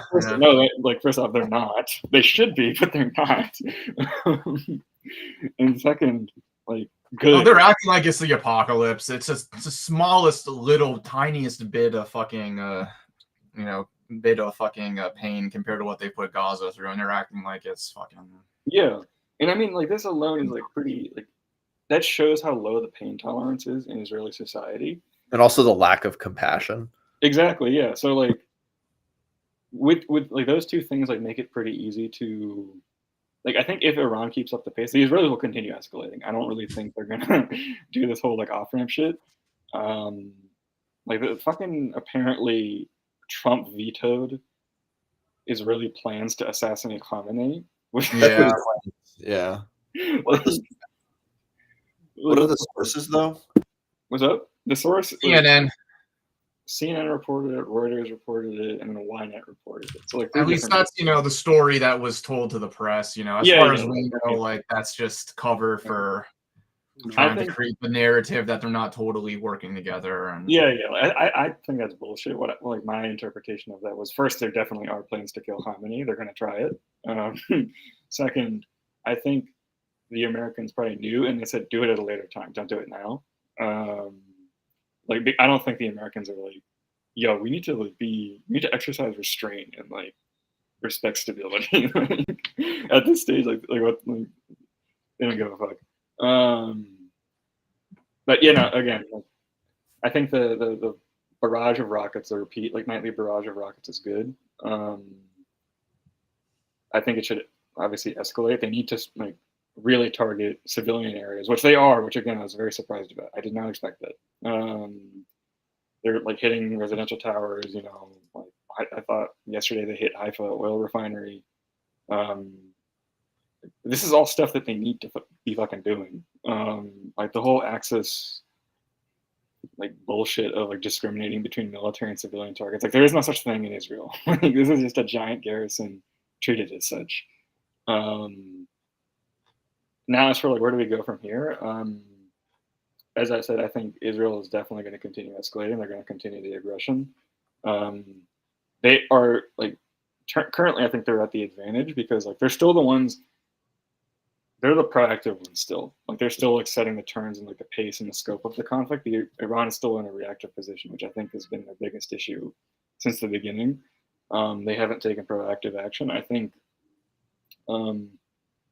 as things become more desperate for them, like as the tolls really start stacking up, there's two ways that this could go. One is like people just agree to surrender, like a surrender deal. I'm kind of skeptical about that because like Iran is so clearly the aggressed party. It's not as if they jumped in this like on their own. The other option is that the Iranian government starts taking more and more radical and desperate measures, like striking oil fields. If, like, for example, the Israelis like fuck up Iranian oil like in a real way, I think there's a decent chance that Iran does the same, especially if these Arab countries continue to just act as Israeli bodyguards, intercepting shit, facilitating Israeli strikes on Iranian oil. So if that does indeed occur, I think that's like when they'll start really making like dangerous bets. They also have a very bold possible trump card of closing off the Strait of Hormuz, which is like where half of the world's fucking oil comes from. They've threatened that. I don't take Iranian threats seriously until they like actually act on it. Right. So we don't really know about that. At least how markets are responding, which I think is like pretty indicative. They're treating it seriously. There's still trade obviously in the Strait of Hormuz. They're not going to do that unless there's like a real verifiable threat. But like Financial Times reported yesterday, like people are pretty spooked. Which is good. It means that like the people whose fucking business is shipping in oil treat this seriously. And like as for again, and like how all this relates to Gaza, which is like again still ultimately the center of this, right? Like the sort of precipitating or like the final cause, so to speak, of all of this even happening. We're seeing immediate like results. Like 2 days ago, people in Gaza reported that because the IDF was preoccupied with Iran, Hamas was able to set up traps and strike the Abu Shabaab gang, the bandits. I checked yesterday that like a senior bandit hadn't posted in a day on Facebook. Good. Yeah, got him. One guy. Let's see when his last post. It's also utterly dystopian that you can like. Yeah. You can be like a bandit and just be stealing from people undergoing famine, and then go on Facebook and be like, "Check it out, guys! Like, It's just I got this food." so ridiculous. It's fucking is repulsive. So okay, one of them is now posting again, but like he went silent for like I think 36 hours or so, and like Abu Shabaab himself hadn't posted in a couple of days. Like they clearly were like, okay, we're in fucking trouble. Hell yeah. So that's one immediate result that came up. Now like it's reported that Israel has declared Iran a major war front and degraded the level of Gaza to like secondary priority. Well, they're moving troops out of the Gaza Strip to reinforce the eastern and northern borders of Israel. So like we're seeing in real time how regional war brings relief to Gaza. Like this is why, like I've been saying for fucking months, that this needs to happen. This regional like actual war, not this sort of tit for tat bullshit, needs to occur. It's the only way that like Gaza will be able to fucking get some sort of relief. This is not to say that they're okay, not at all. The genocide is still genocide is still happening, and West Bank is under siege again, apparently. The truth is they've also done the work of setting up the conditions for famine. Yes. And that also means masses of people being immunocompromised, which also means pestilence, right? Which means disease. So they don't really need to inflict more military pain on this population. The work is done. You know, so relief, okay, but relief is not the right word. Maybe let's slight ease of pressure. The other thing is like I just don't see how this could escalate into something like a conventional war unless the U.S. gets involved. Mm-hmm. Because I think even though these Israelis are rabid dogs at this point, they do have a modicum of rationality in knowing that they can't fight a conventional war against the Iranians. Like, all they can do is just terrorize people with their air force. Yeah. So it's kind of hard to see how this does spill over into a genuine regional war. I was talking to this one journalist. He told me that like if the U.S. doesn't get involved, what he thinks is that Israel and Iran will continue to escalate. They'll basically exhaust themselves. They'll like fucking do what they can with their resources. And then there's going to be like the Americans will come in, like Trump, like the deal maker, will be like, all right, guys, let's put an end to this. And since both societies will be sufficiently like exhausted, they'll be willing to take the bet. That's like I think that would be like the smart move from the American perspective. But unfortunately, the escalation also is very worrying because the Israelis are nuclearly armed and we have no idea what they will do, and that's terrifying to think about because you can liquidate entire cities in a matter of minutes, right? Mm-hmm. And that's I don't see how that in any way benefits anyone, and that's a terrifying possibility. Yeah, which like it's very. I mean, this whole thing is it's the reality of this is I think I'm not sure like how long it'll take for it to sort of settle in America. One like another possibility. So like that was like one possibility of it not escalating into like a regional war. The other possibility is the Americans do intervene, which I think is a real possibility. I don't think it is. Yeah, I'm not ruling it out at this point.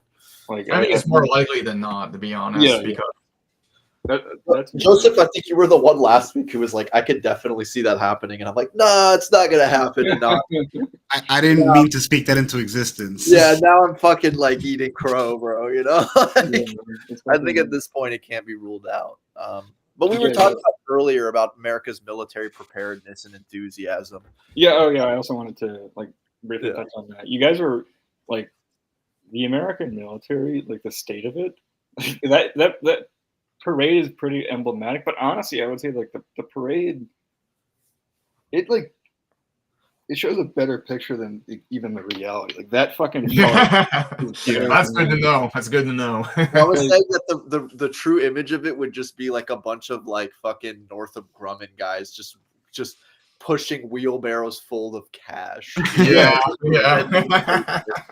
pretty much. Like, yeah, the fucking Navy, the state of it is ridiculous. Like, I'm gonna send you guys an article. Bro, didn't they lose a fucking like F-20 one of their planes in the Red Sea trying to fight the Houthis? No, yeah, I think it's 2 or some shit because like they fucking couldn't maneuver.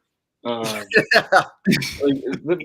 the fucking engagement with Ansar Allah or the Houthis in Yemen is just incredible. Like just to witness the fact that these fucking people, like one of the poorest countries in the world, like actually, yeah, like we're able to go toe to toe and win against America. Like it's against this super mighty, frightening like Navy. Like basically, the issue with the Navy is very emblematic of like all the problems in the military, which is like just like the fucking insane amount of fraud and corruption from contractors. The lack of like any real strategic vision. Like for example, they'll make a plan, like a design for a new ship, and then they'll start building it, but they'll keep changing the design like mid build, which will force revisions like during the build, and those do this for years on end.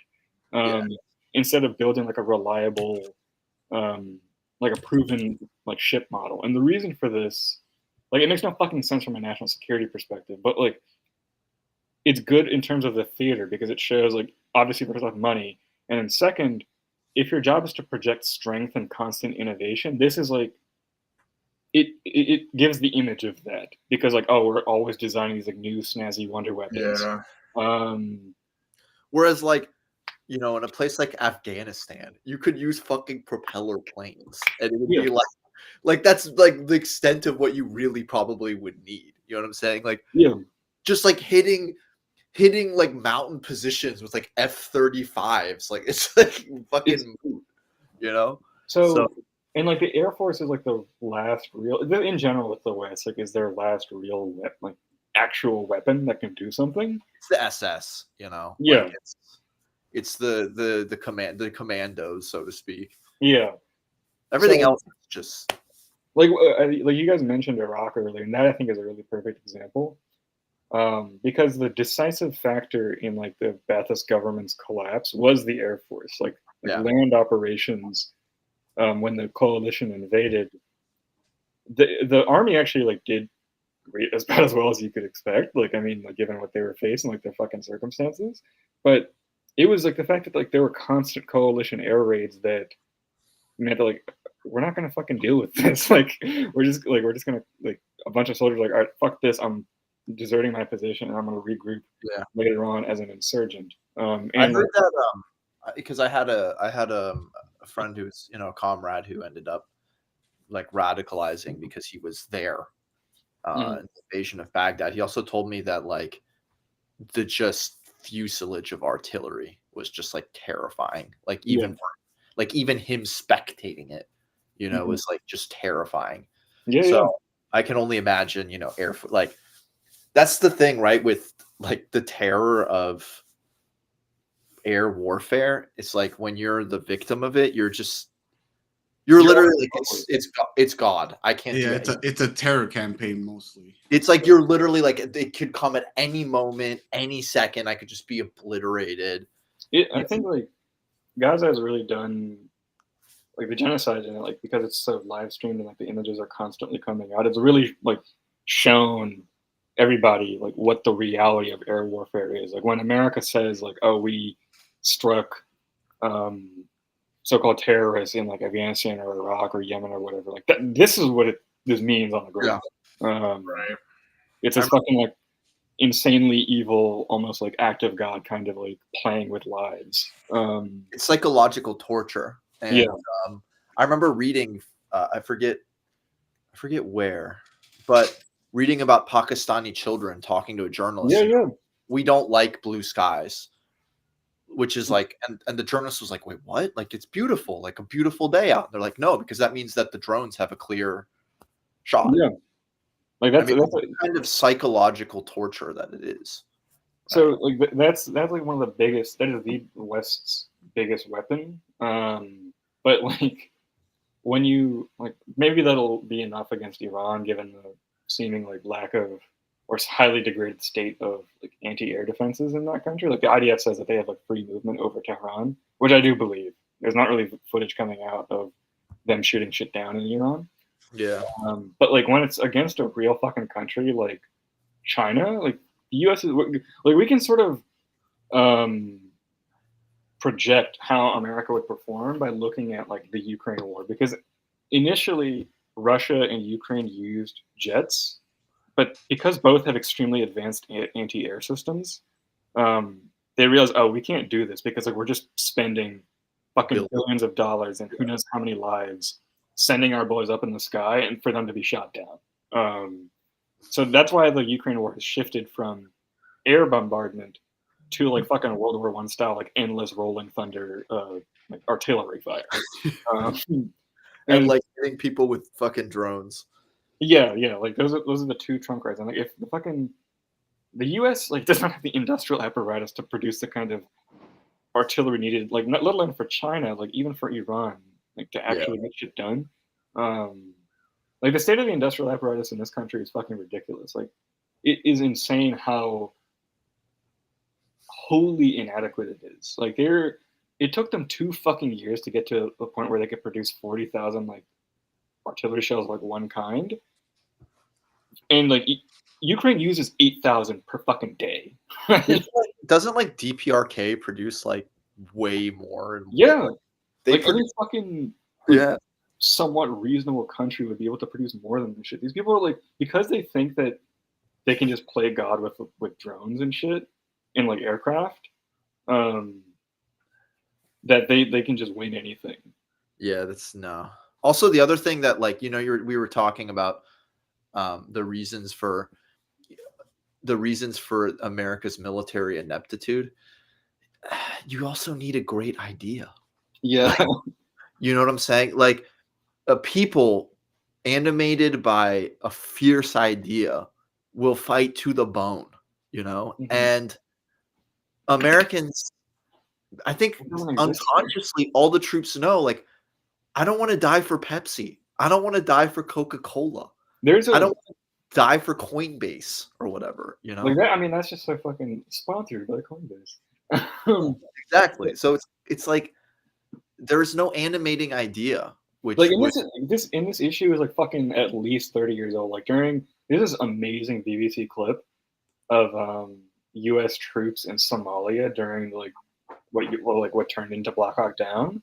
Yeah. There's this fucking like Marine who says like, we're just bodyguards for American contractors. Like we're just muscle for fucking like for whoever comes in to rebuild in quotes Somalia. And it's like that was 30 fucking years ago. Now that's like incredible. It's actually incredible how often grunts can be the most prescient observers of participants, but also observers of U.S. imperialism and what it means. Like I have a number of comrades who are former veterans, and they tend to be the most clear-eyed about the reasons for America's military and what it does, etc. Like it could constitute a very good. It would be pretty easy to radicalize a lot of the grunts. Air Force, no, you're fucked. You're not gonna convince them. But a lot of the grunts in the Army, some in the Marines, a lot of the ones in the Marines kind of damaged mentally, and you're good luck. I also think like once, like people, like Americans, like they complained about Iraq and Afghanistan, like the death toll, but it's like they didn't. That's not like those aren't real losses. Like there are I think 4,500 dead in Iraq, and 2,500 dead or 3,000 dead in Afghanistan, which like in the grand scheme of things is not that much. Like once they fight PRC, that we're going to be seeing dead GIs by the boatload, literally. That's inshallah. That does just not. Inshallah, that just does not. I can't. World War III would just be it would actually be the end of humanity. Yeah, and these fucking people, they want that. Like, yeah, no, playing with fire. They're really, the American ruling class is really playing with fire. The fate of humanity, right? It's I just don't think many Americans on the ground want this. Like, they're gonna have to do some kind of fucking psyop to create the war fever that existed after 9/11. Or they're gonna need like NKVD style units to like, you know, go where we fucking gun you down. Like that's also a possibility, right? I mean, it's gonna be a tough sell, man. You know, I don't see it. Force them into the shit, and then they have to fight to survive, right? So there just is not the war fever for like a war with Iran. Like they're, you know, very.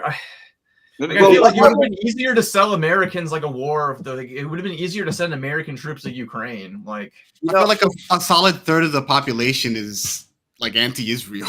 It's gonna be very hard to convince people. Like, we're going to send American troops to like help Israel in an aggressive war while they're committing a genocide. Yeah, you know? Don't you guys want to protect our freedoms? Yeah, freedom, bro, freedom. Like that fucking like, and also I mean like this is like coincides with like the fascistification, whatever you want to call it, of like the American state. Exactly. Like I was reading Palantir Journal the other day, and they have this one piece like urging. It's basically like a call for letting more private investment, build fucking ships for the Navy. Which is like, wow, we need more contractors. Yeah, that's worked out great. And by the way, the parasitism of contractors is not just something that has destroyed the military. It is actually a cancer on the whole U.S. state and its ability to function. Like it's preventing like basic fucking capabilities. Like, and this, like he argued, the guy his point of comparison wasn't contemporary contractors because that's too much of an unmitigated fucking disaster. It was the Civil War, where like so-called patriots of means built ships. In the Civil War, Vanderbilt killed thousands of Union troops by building these fucking death traps, called so-called ships. Yeah, it's like this perfect nexus of like fascist corporatism, like national security, like militarism, and just fraud and corruption. Like that's just the future. That's their fucking vision that they want people to die for. Yeah, it really like America has just spiraled into levels of just capitalist control that is becoming a cancer on capital in general, right? Capital itself. Yeah. Like the state is supposed to function as quote unquote the executive committee of the bourgeoisie. It's supposed to try to coordinate the various capitals so that no capital can just, you know, cannibalize the society. And it's just not. Like, Kilgore Crouch has made up, like if you could splash this on the screen, like they're literally making Palantir employees lieutenant colonels with like no fucking military experience. Like what the fuck is so funny, bro? Like you're making these like fascist like pedophiles your staff? What? Yeah, dude. No, what's it called? Is it Starship Troopers where the military is like a fucking firm? I forget which. There's some sci-fi that I'm fucking forgetting where it's like, but basically we're living up to just like some shitty sci-fi film where like some shitty like pseudo anti-capitalist sci-fi film where the firm is the military and you're, you know, like it's getting ridiculous. It's really getting ridiculous. Yeah, they can't. The only thing that they can do at this point is just export barbarism and terror via a combination of just brute Air Force power and economic warfare, right? That's really all the U.S. has, I guess, militarily.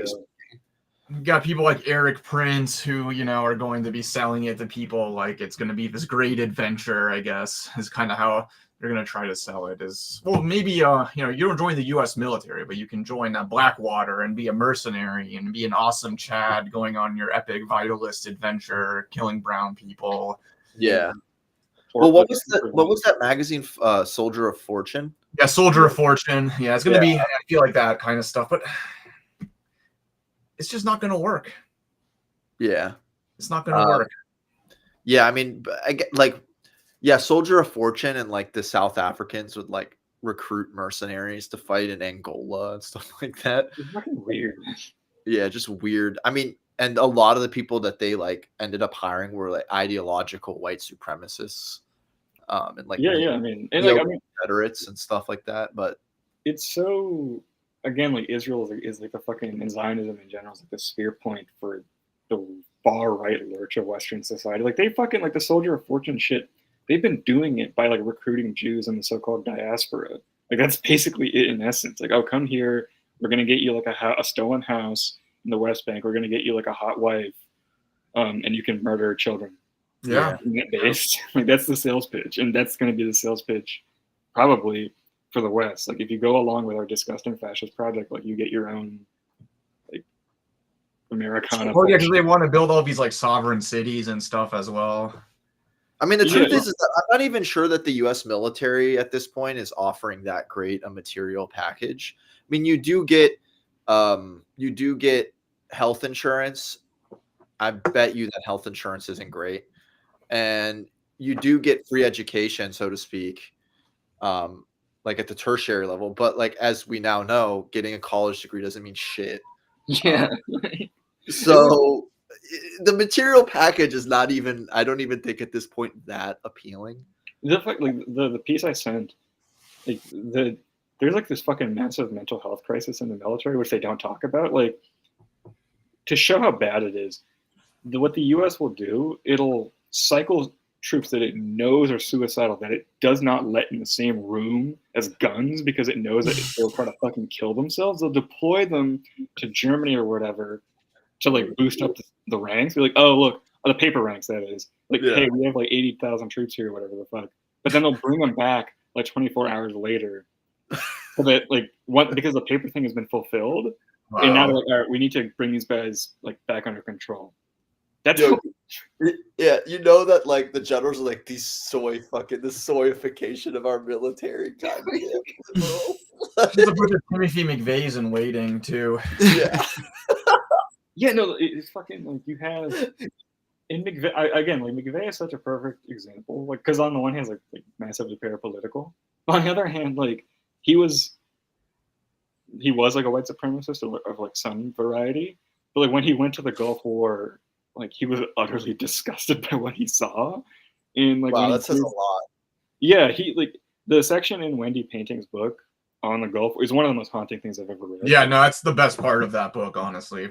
It's so good. But like he makes like, she shows very clearly that like McVeigh wasn't equivocating at all. Like he thought this was like one of the worst things he'd ever seen, if not the worst. And like when he came back and did his attack, one of his justifications was like, we did this in the Gulf War. Like what the fucking what moral difference is there between that and this? Which is like a very sort of like kind of nihilist third worldism. And it's like I can easily see a bunch of troops, maybe not like that kind of, maybe not taking the right conclusion from the barbarism that the U.S. is inflicting, but like these aren't people that like are reliable, that like you would want as like fascist stormtroopers. No.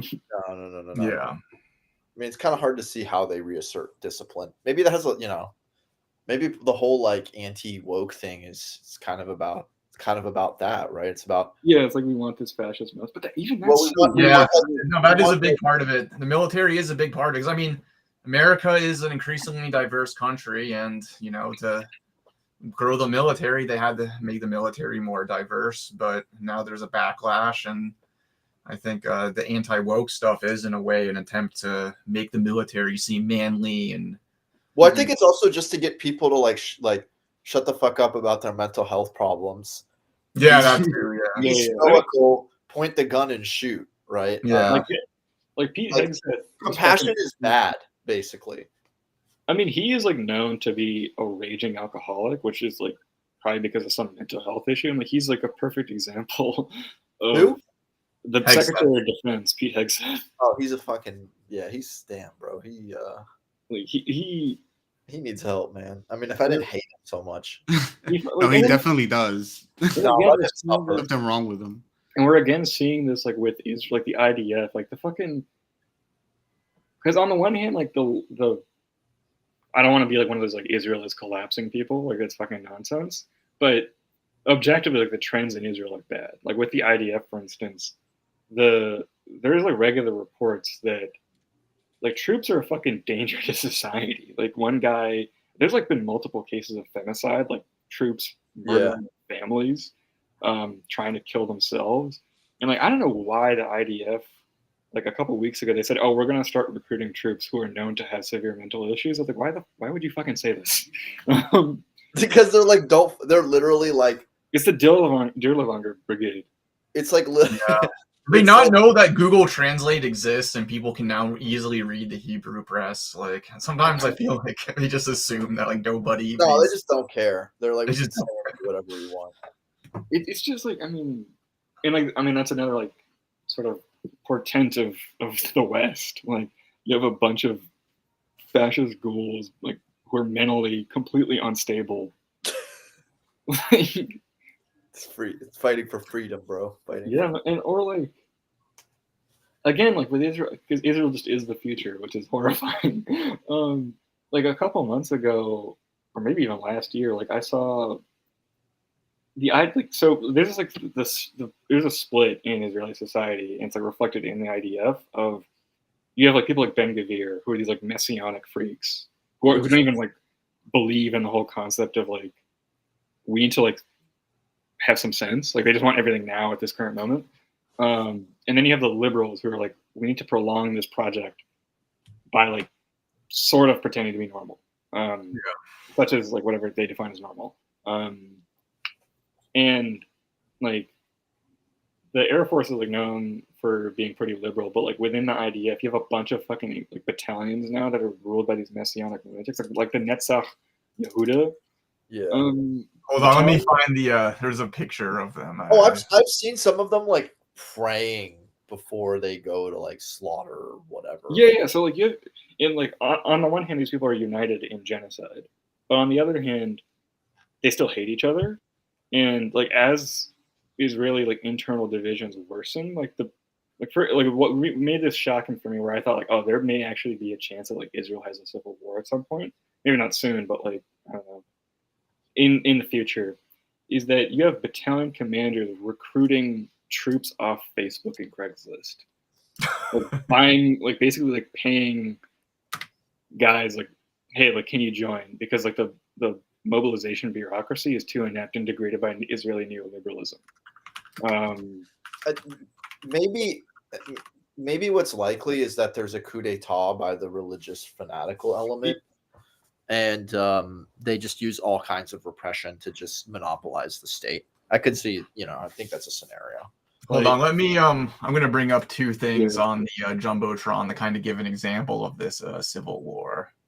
So here's they didn't have the Palestinians, they would just fucking kill each other. Yeah, like, I mean, this is the. This might not be the brigade that we were talking about, but was that Rasputin? The fuck? This is what we're, this is to give you an idea of the oh Jesus Christ, the Haredi brigades, these kind of you got fucking Rasputin drunk as fuck going around just killing Chewbacca over here. Okay, so this is one side of Israel over here, the crazy messianic wait, are you gonna show me like some like hot like e-girl fucking are these guys not taking their religious exemption anymore? I guess so. I guess no. Go fight for the name of. I mean, that's another like perfect fucking like that is such a huge fault line. The liberals hate these guys because like they don't fight. Like everyone else is dying and fighting, whereas these guys just like read Torah all day and like welfare. I mean, if I was a liberal, I'd be pretty angry about that too. It's like you're gonna go us into a war and then have us do the fighting. Yeah, like so you have people like this, and you have the other hand who are just like fanatical freaks and like love killing and murdering.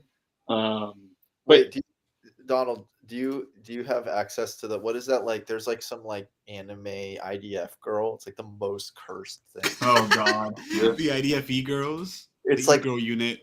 It's like literally like combining the most cursed things for me. Like yeah, no, that stuff is awful. But then there's this guy Blake Flayton who's like liberal, Israeli guy that they get to try to appeal to American Jews. Wait, look, Israel does not fight holy wars, even though Benjamin Netanyahu has called the Palestinians Amalek. Okay. Yeah, well. And there's somebody found a tweet of him earlier using the same term. Let me see it. right here. Right after October 7th, destroy Amalek. Yeah.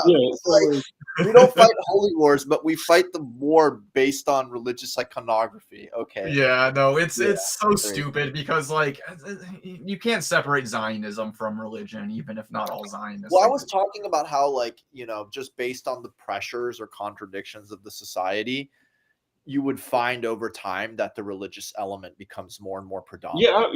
Like right. Akiva Orr, Like, he was like Akiva Orr in Matzpen, he gave a really great like interview, and like in one of his answers, like Zionism is like fundamentally like the reason that like it inevitably lurches towards like religious fanaticism is because of the secular Jews, in like ironically, because for religious Jews, like if you don't believe, you're not a Jew, so like the community is not compromised. But for secular Jews, it's like a whole ethnic thing. So we have to have the buy-in of the religious ones. So we have to appease them, and whatever they want ends up like taking over. And Israel Shahak, he has a really good book, not Jewish history, Jewish religion, which everyone should read, but Jewish fundamentalism in Israel. Like those people now control Israel. Like this is like published in the 90s. Yeah. And everything he identifies is now just Israeli government and society. And those kind of people, like,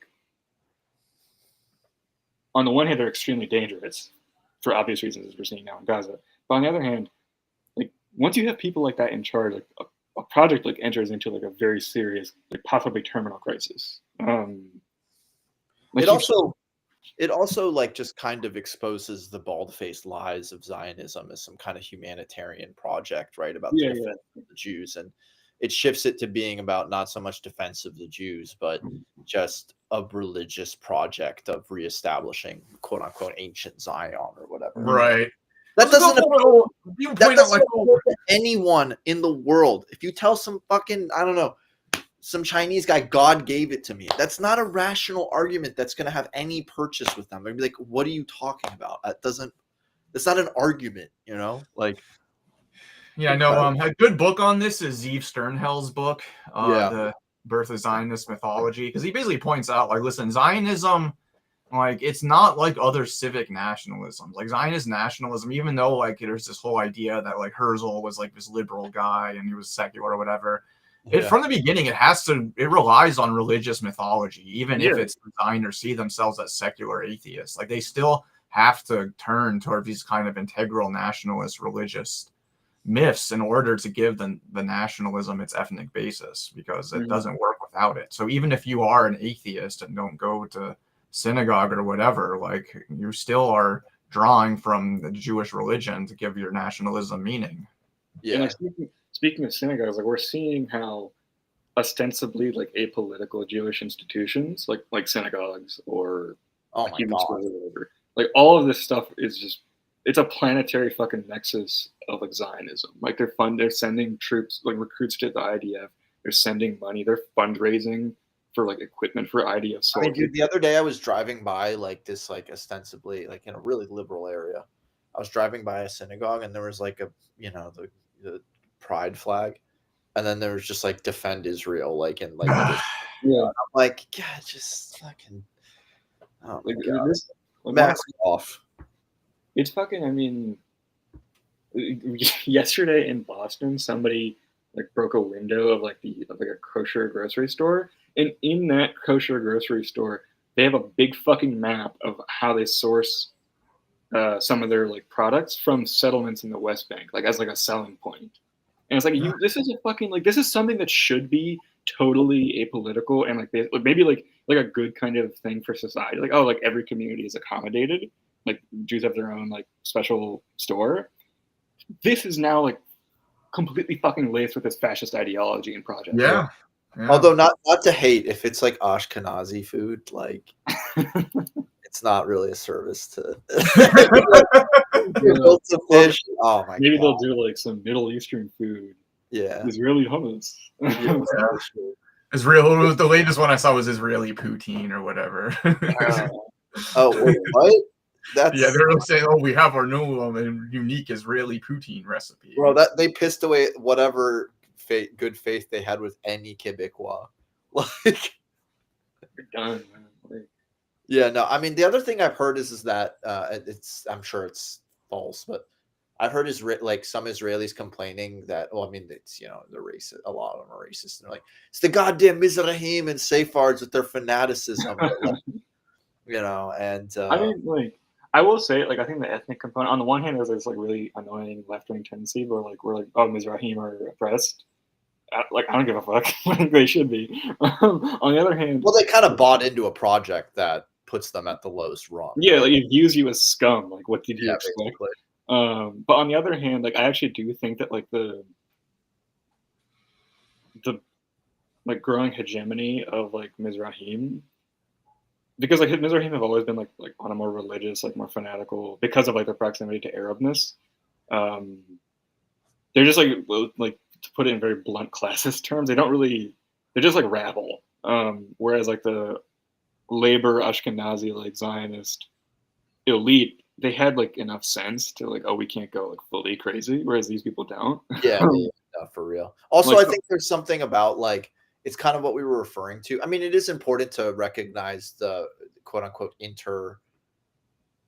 ethnic tensions within Zionism, if only to like really be clear about the sort of project that it is and the sort of society it is.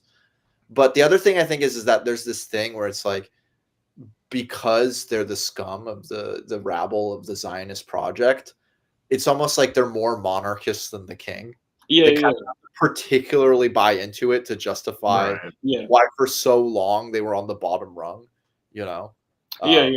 which is always levels elevated above anything Palestinian, but it's not even in the same league. But so like, I think there is part of that where it's like, look, we're really into this. Like, we are Jews, we're not Arabs. We're not just the rabble. Like, we're the true warriors of this project. I mean, which I think, like, again, like the elevation of somebody like Ben-Gvir to national prominence is, like, again, not to be like Israel is collapsing, but like that is a sign of a society in severe decline. Like, you don't fucking elevate people like that. Like, this kind of is an animal. There was this, that Louis Theroux Settlers documentary came out, and there's this line that's like, oh, the liberals make these documentaries every now and then to kind of like make Zionism, to kind of sanitize Zionism by portraying the settlers as just like a few bad apples at the fringes of society. But the documentary points out that Ben-Gvir is giving speeches to these people, and he's a minister in the government. So it doesn't really work anymore to make that argument. You can't just say there are a few bad apples anymore. He also shows pretty clearly.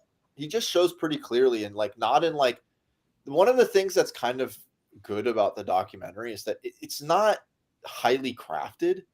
It's basically just like he sets up like 3 or 4 interviews, but just in casually meeting these people, you see like not only the insanity of these people, but also the involvement of the state at every moment in their lives. Like, in that way, it's kind of like it's not going to get into everything, obviously, but it's not contrived. And in so not being contrived, it just kind of shows how all of these dynamics are just out in the open. It's not subtle, Yeah. Like, I mean, I think like Louis Theroux, his shtick is like he just like asks a simple question and then lets people like hang themselves. But I found like what I found so interesting about the film is that like he still does that trick, but like he's also like, this is like the most, I think, like overtly like he does the most editorializing in this movie than he does like in any other film. Like, he's very clearly like disgusted in a special way that like I haven't really seen Theroux freak out like that before.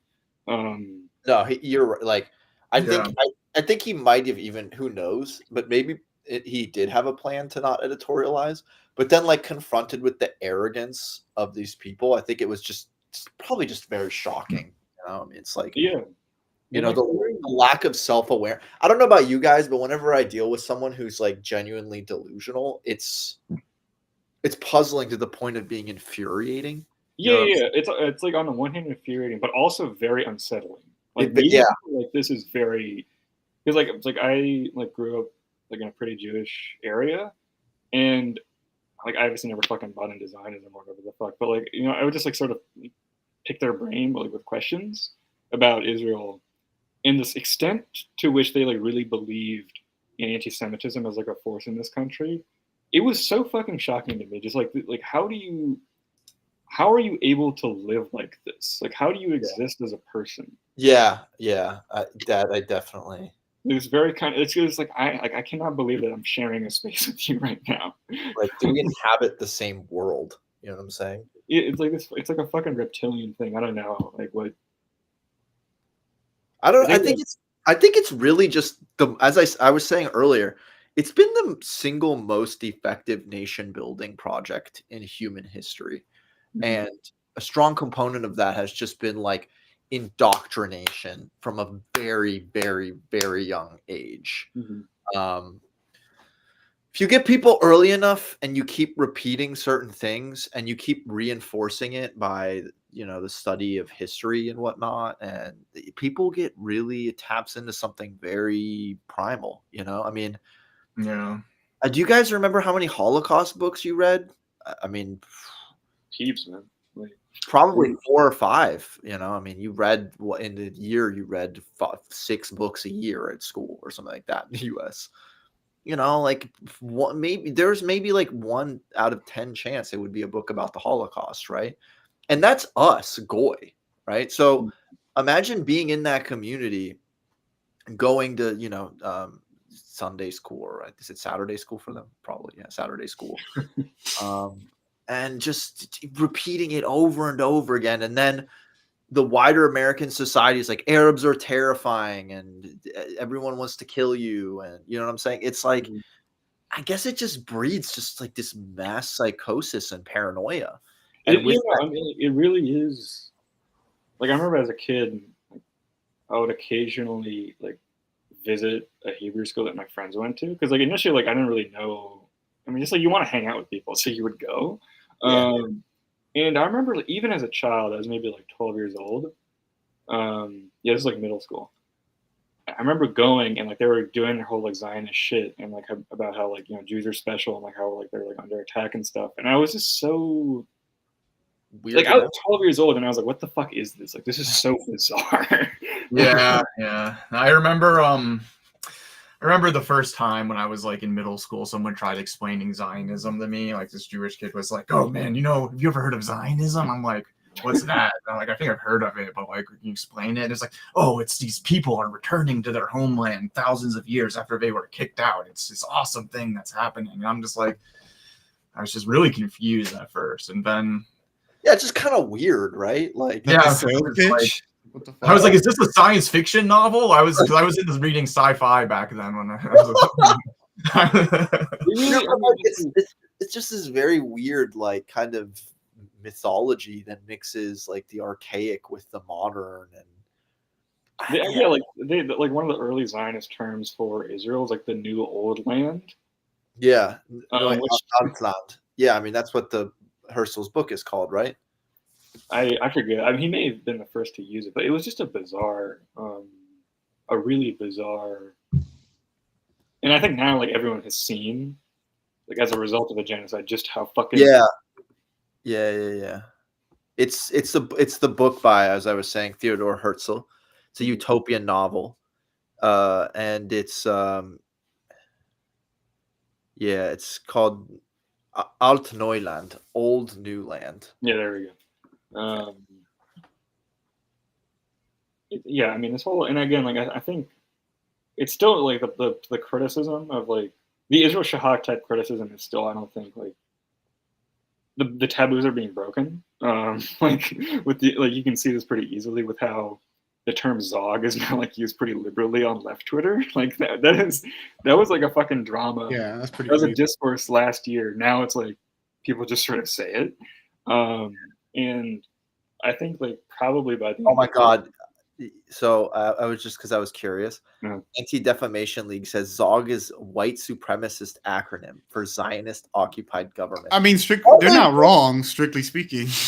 Yeah, they're not wrong. But it's a testament to how like people are sort of coming around to anti-Semitic talking points as a reaction to what's happening, right? Yeah, I mean, listen, like what we've been saying. The problem with Zog as a term is it does come from like Nazis who like do actually believe in white genocide theory, but like Zionists do occupy the government. So like, how do you get? Just as a matter of fact, yes. The problem like with like all of these like, oh, like we shouldn't like mention this because like it's like an anti-Semitic conspiracy theory. The problem is that like the anti-Semitic conspiracy theory, like the bare facts of it are true here. Right. That's the pernicious part about it, is that even the anti-Semitic conspiracy theories converge on reality in a way that's very uncomfortable for the Zionists. Every conspiracy needs to pick elements of reality, mystify them. It can't be completely fantastical. But you can't be like, you know, that's why I think like lizard people is not as it's not really pernicious, you know. It's not as widespread, right? Because what element are you? I mean, I guess the people who occupy power are often fucking lizards, but well, let's be honest. In a literal sense, there's been no evidence at all of any lizards in government, right? Well, let's be honest. So, like, you know, if you try to argue like a principled, you know, a principled like anti-racist position of saying, you know, like these things aren't true, you're gonna find it very difficult to do that for most people. And I think, and as we were saying, like I think it's important, right? Like if you do talk about these things, to be very specific, right, and factual. Yeah, I think because like Joseph, one time you were showing me like this post, I forget who it was by, where they're like, we need to bomb Iran immediately, and it was like a year ago. And it was like a Biden aide. And then we like went and linked in. And he was like spokesperson for the IDF at some point. Like he had a position in Biden's like cabinet. That's a little game I like to play. Literally was in the IDF. Like I mean, like fucking like dude, like Biden's so-called negotiator for Lebanon, Amos Hochstein, was himself an IDF paratroop. Like a fucking IDF soldier is supposed to like make peace here. He invaded Lebanon like the last time he, like in the 80s, he was as an invader in Lebanon. So, you know, I mean, when we use these terms, okay, fuck them, maybe the whatever Zog, like that's whatever. But when you're talking about the fact that the state is obviously infiltrated by Zionists, and not just in the sense that like Biden is a Zionist, but like literally professional Zionists, people who have been in the IDF. Yeah. You're very, very specific. It's very hard for them to be like, well, that's a conspiracy. It's like, no, look at the link. Look at the link. I mean, what are you supposed to say when, like, someone, for example, the person who runs the Middle East reporting in the BBC was like a former, like Mossad. I mean, what are you actually? No, like I remember, like the guy like made a joke. He was like, it's almost like the government is operated by Zionists. He didn't even say Zog, and people got like so mad at him. It was just like, you can't even like this. It was that guy Marxist Lynchist. Who? Or like, I mean, I'm really hoping that like this is the year of Israel Shahak. Like everyone just reads him and it's like, this is fucking pure nukes. Because again, like it's just insane, man. Like the extent to which, I think that for me, like one of the most disturbing incidences was like the fucking chief rabbi of France, Chaim Corsia, was like, we need to exterminate all Palestinians. Like, what the fuck are you talking about, dude? Like, you were in France. Bro, also as an Algerian, I can tell you, if I said anything approximating that about Jews, my ass would be like, I'd in jail, dude. So it's like the double standards also just get That's the other thing. It's like, it's so nakedly unfair. Like, these people are getting away with murdering children. Yeah, dude. And like, I can't even I can't even tell you how much Algerians get policed for anti-Semitism, like literally in France. So just to hear like just horrendous statement, it just makes my blood boil, man. Like they don't even let us wave our flag. Like it's technically illegal. Like they were fucking cracking down on Algerian demonstrators waving the flag along with the Palestinian flag. I think again, like France is such an interesting instance of this because like I saw some stat that like I think it's like 4,000, maybe 5,000 French Jews have like gone to the IDF to fight in Gaza, and I contrasted that to like the hysteria around French like Muslims and Arabs going to join ISIS because like they were like one of the biggest contingents. And like, this is like a smaller absolute number of a bigger absolute population. Yeah, whereas, like, we constitute. I think North Africans constitute 5 to 10% of the French population. So we're talking 5 to 6 million people. Yeah. Right? Versus like 4,000 out of I think like I don't know what the French Jewish population. Maybe 1-2%. Yeah, like this is like a fucking enormous number doing the exact same shit, if not like it's not worse because it's sanctioned by the entire West. Yeah, like no one is like, "Yo, ISIS, sick, bro." Like no one in the West is like saying that shit, you know. But whereas like you will be valorized for doing IDF service, right? You can't come back to France after having fought in ISIS, and people are like, "Good job, man. You did a great job." The way you're coming back is like fucking in cuffs to be in arrested. cuffs or in a casket. You know what I'm saying? So, it is infuriating in that way. No, yeah, I mean, Yeah. I mean, I don't know. The way I look at it is like this is what happens when you like give a group like permission because they were oppressed to like be as ethno-nationalist as they want. Yeah, like I mean, this whole thing. We were talking about this like earlier, like a few days ago, Don. Like, I hope the one like most basic lesson of all this is like any sort of particularist identity needs to be fucking like viewed with the utmost suspicion. Right. Like, there's no fucking like noble sanction because you suffered or whatever. Like, there's nothing like special because you belong to some sort of identity. Like, no, whatever the fuck you're doing, it has to be enmeshed. It has to be embedded in a wider ethical framework. Yeah, like it's fine. And I like think the thing about a lot of the third world nationalisms that were led by communists is they did have very often that universalizing aspect. Like a very fundamental like humanist politics. I think like one of the best examples is like the Frelimo in Mozambique. Yeah. And how like after they won, like Samora Machel, the leader, like the guy, like led reconciliation sessions with collaborators. And like the slogan of it was like even traitors deserve a homeland. Wow, it's beautiful. Yeah. And it's like a very like this is a very fundamentally like humanist kind of like nationalist project. Like this, what we're fucking seeing here is not that. No, it's not at all. I mean, you think of the internationalism of a lot of the, you know, the Algerian FLN after the Sharpeville massacre in South Africa. They trained a lot of, they basically helped build up the armed wing of the ANC. You know, there's no self-interest in that. You know, it's part of a wider perspective of combating imperialism, which they saw as something that not only slighted their dignity, but anyone in a similar position. Right. So there have been many examples like that. I mean, the Palestinian internationalists were very much that, right? They saw it as part of the wider. I mean, like again, like it's in this sort of like with the discussion of like anti-Semitism, it is amazing how, like in a sort of literal sense, how anti-Semitism has now been completely grafted onto like Palestinians, Arabs, Muslims. Like the exact same grammar, just like with a couple terms switched out. There's like this fucking global Palestinian conspiracy and how like the very substance of Palestinians, like they're like the sort of mystical shit in their DNA makes them anti-Semitic. Yeah, the protocols of the elders of Ramallah, basically. Insane ideology, which like already we're sort of seeing the public opinion tide turn. I think that probably like in 10 years, like everyone will be stunned that this was ever acceptable, let alone.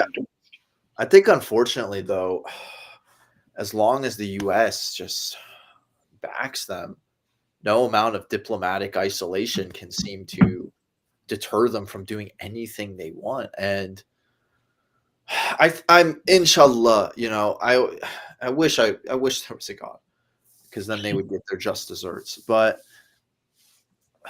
like, you know, hopefully history will see, you know, they'll be thrown into the dustbin of history as having been just, this is a project of assassins, you know what I'm saying? And I think history will not remember it well, but it's difficult to know, right?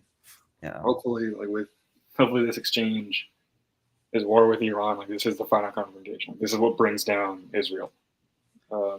I think we have the ability to do that, but it could also go very, very wrong.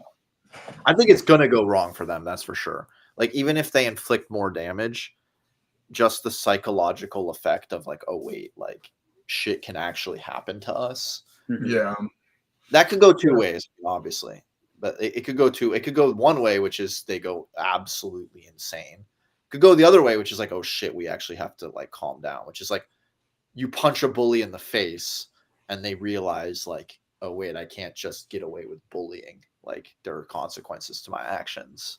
I personally think they're going to go more insane. Yeah, I think that's Like, I don't think it's going to be the end of Israel anytime immediately soon, but I think it is going to start the crisis. like massively catalyze it. Yeah. There are also too many dynamics, like as we were talking about, at play for this country to continually stable, like in any stable, like also they have the quote unquote internal enemy, right? They have many Palestinians within. Mm-hmm. How are they going to deal with that quote unquote problem?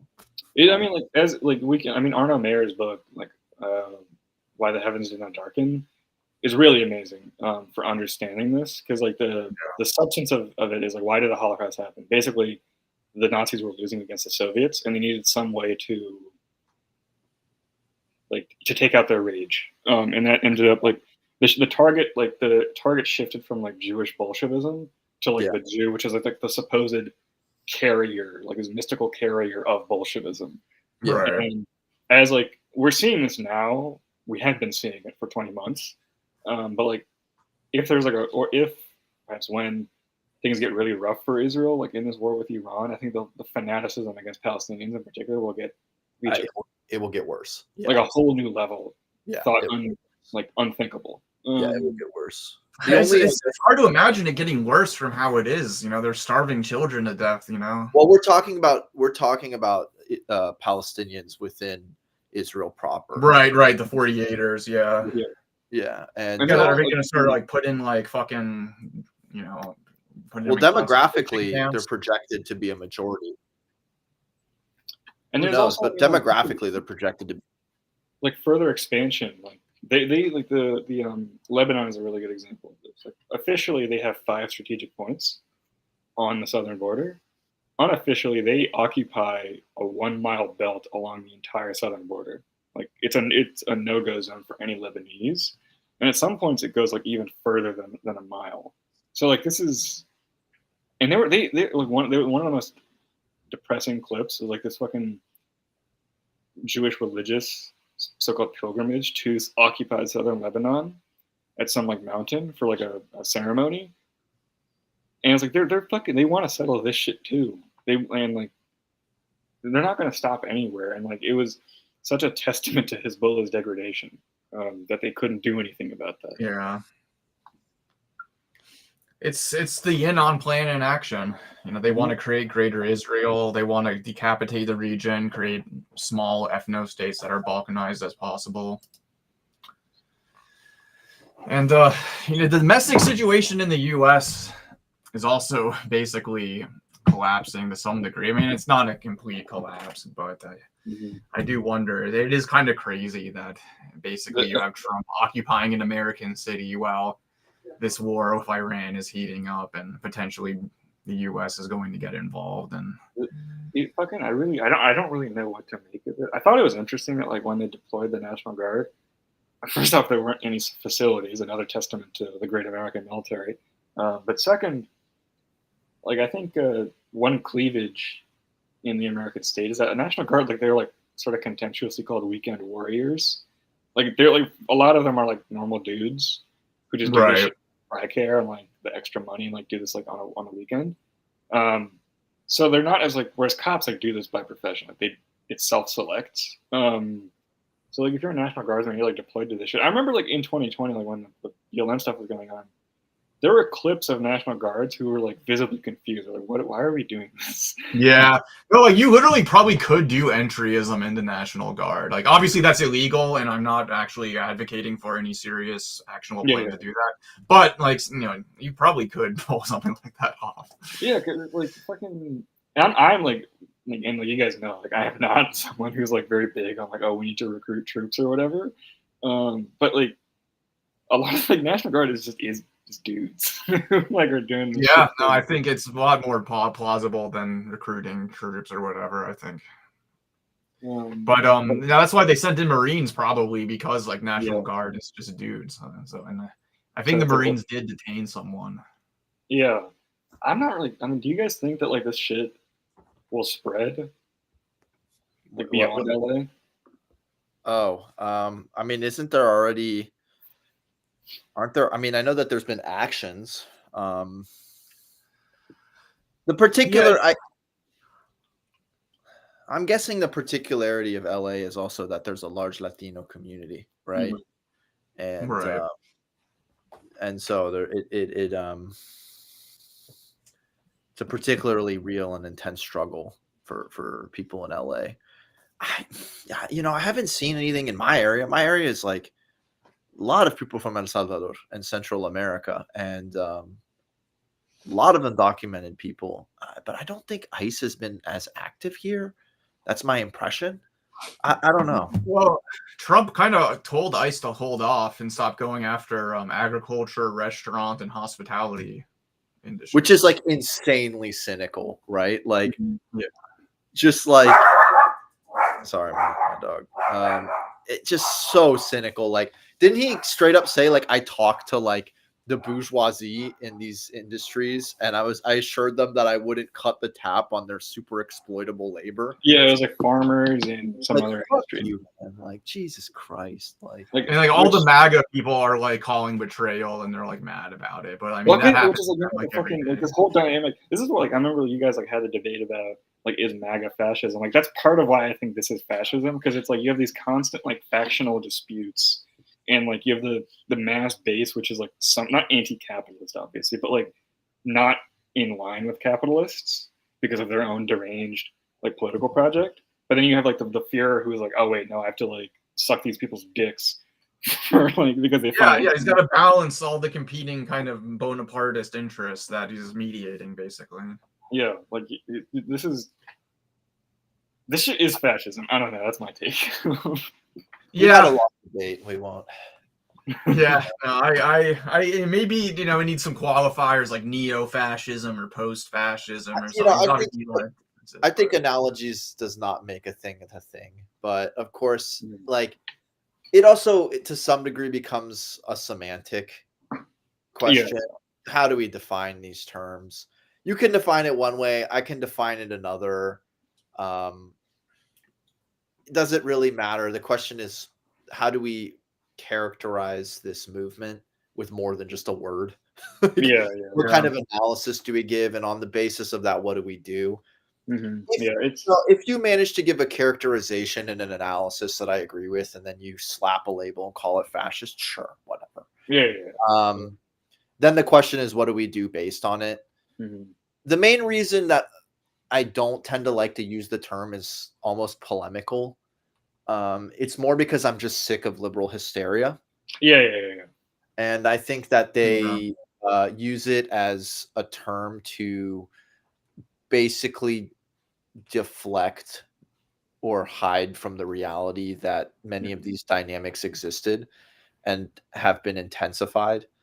And it's basically a way for them to maintain their bullshit story of American exceptionalism. And so that's the reason that I don't tend to like it. The other reason that I don't tend to like it is a boy who cried wolf problem. That is definitely a big thing. Which is, I do imagine things will actually get worse, and that things will polarize even more, and we might actually get something approaching the genuine article.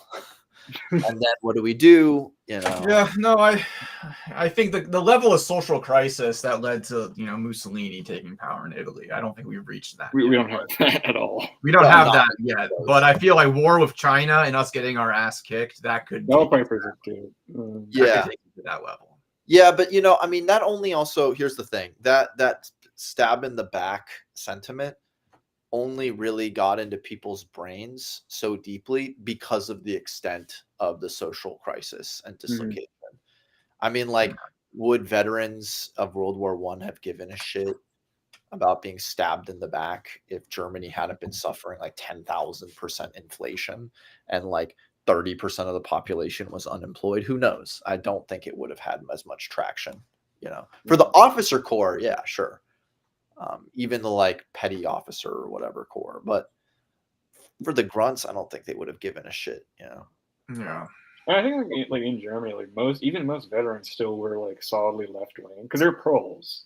Like they were like aligned to the SPD's like paramilitary. But and there's actually like, this is sort of going back to the Iran thing. Someone asked a good question. If you could flash this. Is it the Iran question? Yeah. I think I don't know about significantly degraded, but definitely degraded. I don't think it's a good sign. I think it might be that they're targeting more. I don't That's know. that's also part of it. The 100 missiles was clearly like a wide area of effect thing, just like sort of overwhelming. These are becoming more targeted, like hitting Haifa, hitting like more specific shit in Tel Aviv. They also seem to be coordinating more with the Houthis. And another element here is that they're using more drones to like saturate Israeli anti-air defenses, so that to let the rockets get through and like hit their targets. Yeah. I of course urge more weaponry as always. Just like fuck them up. But I don't think it's like we shouldn't be dooming. We should maybe be a bit alarmed, but not dooming yet. Yeah, who knows? I don't know. I certainly don't. Yeah, I heard that they kind of just used up like their old weapons to overwhelm it, and then now Yeah, they're using that's also part of it. Yeah. Like I don't think they've used like one of their really epic missiles is like this thing called the Fatah, and like in some of the clips you'll see like a difference in speed of rockets. Like all of them are fast, obviously, but like one of them is like really quick.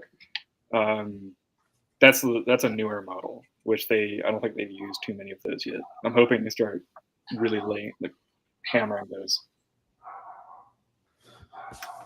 So, oh yeah, another thing. Oh, yeah, you got to get going soon. All right.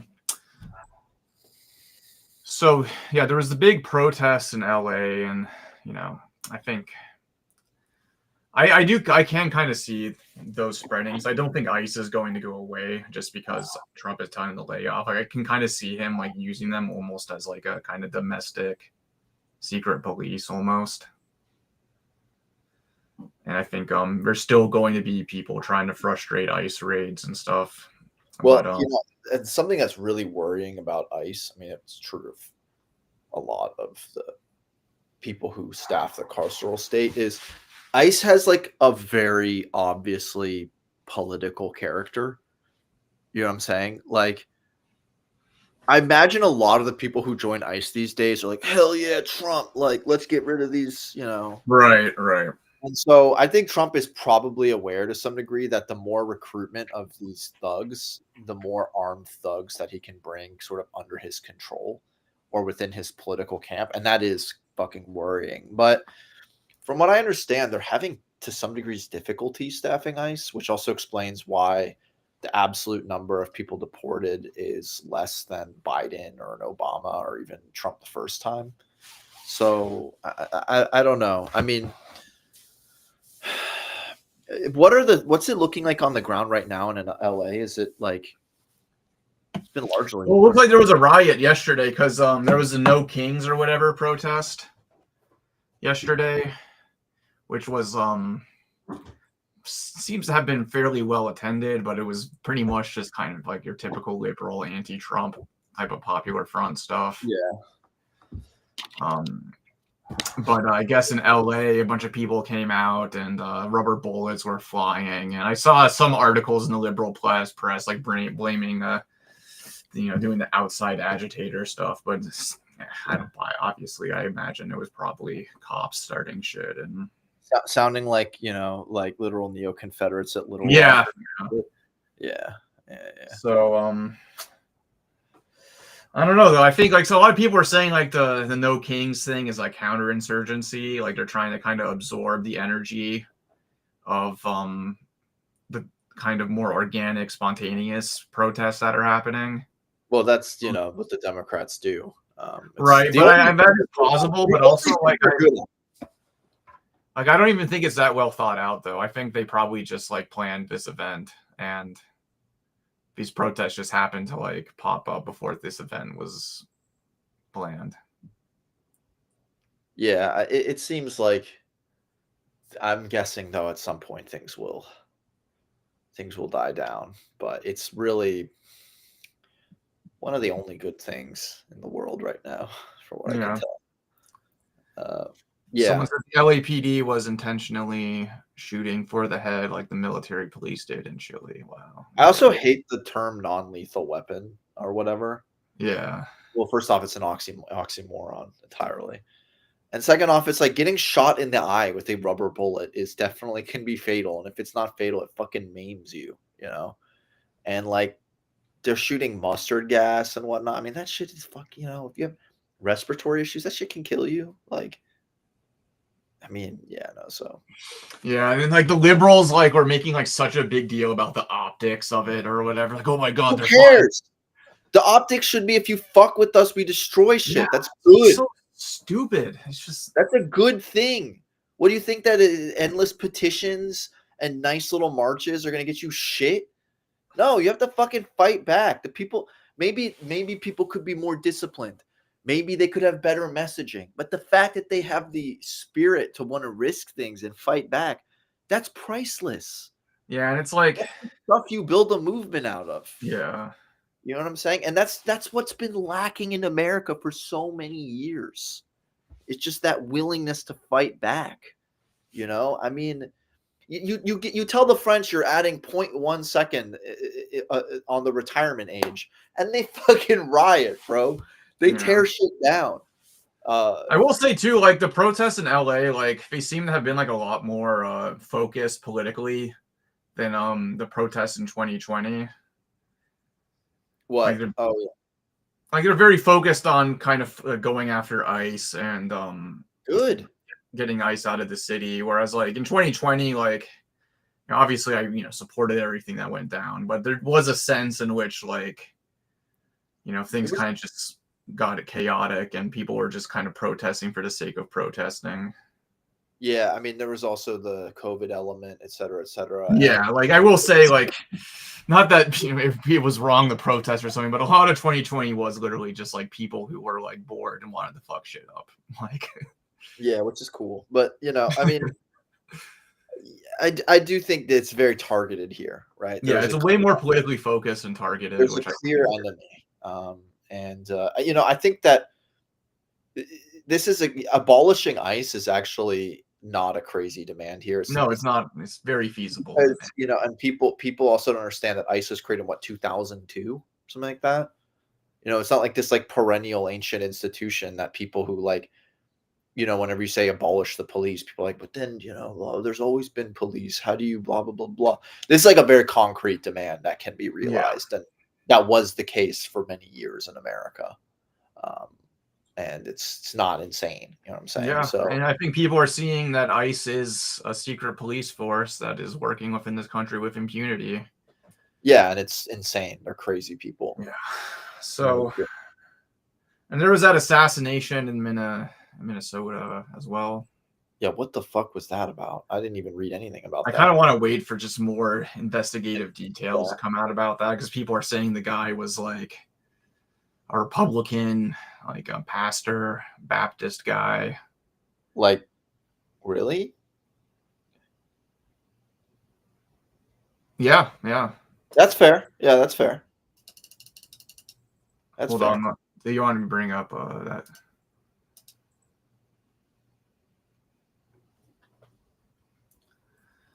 That's a fair point. Yeah. True, but like I do feel like the way that it's like the kind of situation like we have now, like also it has to be remembered, whatever your name is, it has to be remembered that the intensification of deportations occurred in the 90s under Clinton, and the establishment of ICE was also taking place in the context of the war on terror. Yeah. So there was a qualitative change there. So I don't think it's fair to say that my simplification is a dumb line entirely or lie, which yeah, no, anybody who wants to understand what's going on today has to talk about the war on terror in Georgia. Yeah, so there was a qualitative shift called the war on terror, which did set the stage for its quote unquote rebranding and the expansion of its powers and scope in ICE. So yeah, but anyways, that's and as always, that was related to Zionism. So Zionism, helps lead the way towards the authoritarianization of American capitalism. Urge Rhodesia. Interesting how Prolocult is posting a ton of stuff on Rhodesia. Let's look at this. Yeah, Kilgore, not a huge fan, but admin is going after them for their role in this. Yeah, solidarity with them, absolutely. Yeah, definitely solidarity with PSL. I've collaborated with many PSL comrades in my time, and many. Yeah, if they can go after them, they can go after you. They're just protesting. They're not doing anything crazy. It's I would defend fucking ACP if they were going after them. It's really. Ooh, I mean, yeah. To be honest, like just because we defend the right to association and organization. No, yeah, exactly. There's nothing about PSL's politics I'm defending here. I mean, PSL defended a genocide in Ethiopia. Did they actually? Yeah. Look into it, Rob. You know all about that. I think it's because of like old timey connection with TPLF, not TPLF, some other Ethiopian party. They're like now part of the Ethiopian state. They were like doing straight up like. Oh, in Eritrea? No. Maybe I'm not sure, but like they were doing like full on Tigray genocide apologia. Like they're like, this is a Western, like these are Western lies. People pull the same shit about Rwanda, and I don't know. Like, insane. Yeah, there's some weird positions. Yeah, also for if anyone here is listening is from PCL, I know that you guys like think that PCL is like based Maoist third worldist. Nah, y'all are Marcyites, which puts you in the Trotskyist tradition. Your leadership likes to hide that. They don't really advertise. I don't know. It's sort of bizarre, like how PSL like got this like vaguely third worldist like reputational orientation. Well, I mean, to be fair, Marcyites did break with the main body of Trotskyism over support of the Cuban Revolution. So, I mean, they were more open to Nat Lib struggles than the other Trotskyists who. It was actually Hungary 56, I think, was the main thing that they split over. Was it actually? Were they defensive? Would they like justify? Yeah, they were Soviet defensists in Hungary 56. Yeah. Oh, okay. Wow. And then because the SWP was actually pretty supportive of the Cuban Revolution. Were they actually? Yeah. They were part of the Fair Play for Cuba committee. That I did not know. Well, actually, that's not surprising. I mean, yeah. But yeah, so yeah, I mean, it's a matter of defending democratic rights here. But anyway, I think that's a good place to end it for today, guys. We went pretty long today as well. Oh, Hungry 56. Okay, so I was wrong. Yeah. Okay, guys. But yeah, everyone. Thanks, Rob, for jumping on. I guess you're going to be our Middle East correspondent from now on. Yeah, no, that was great for today. Yeah, no, this was basically a follow-up from last week's episode, too. Mm-hmm. Yeah, I mean, to be fair, shit has been going down. So we can't do the pivot to Asia yet. Yeah. No, we definitely do need to cover. Definitely do need to cover the global political economy shift. Yeah, I mean, I was hoping that we could bring Mr. Roberts on again sometime. Yeah, we definitely want to bring on Michael Roberts again soon. So keep an eyes open for that. But yeah, I think we're going to call it a day, everyone. Thanks for tuning in, and please support us on our Patreon if you can. Subscribe to our YouTube and everything, and share our show with your friends and your family. And family, of course. Oh yeah, it's Father's Day too, so share with your father. And okay, yeah. Thanks for reminding me. And wish him a happy day. Take care, everyone. Take care. See you guys.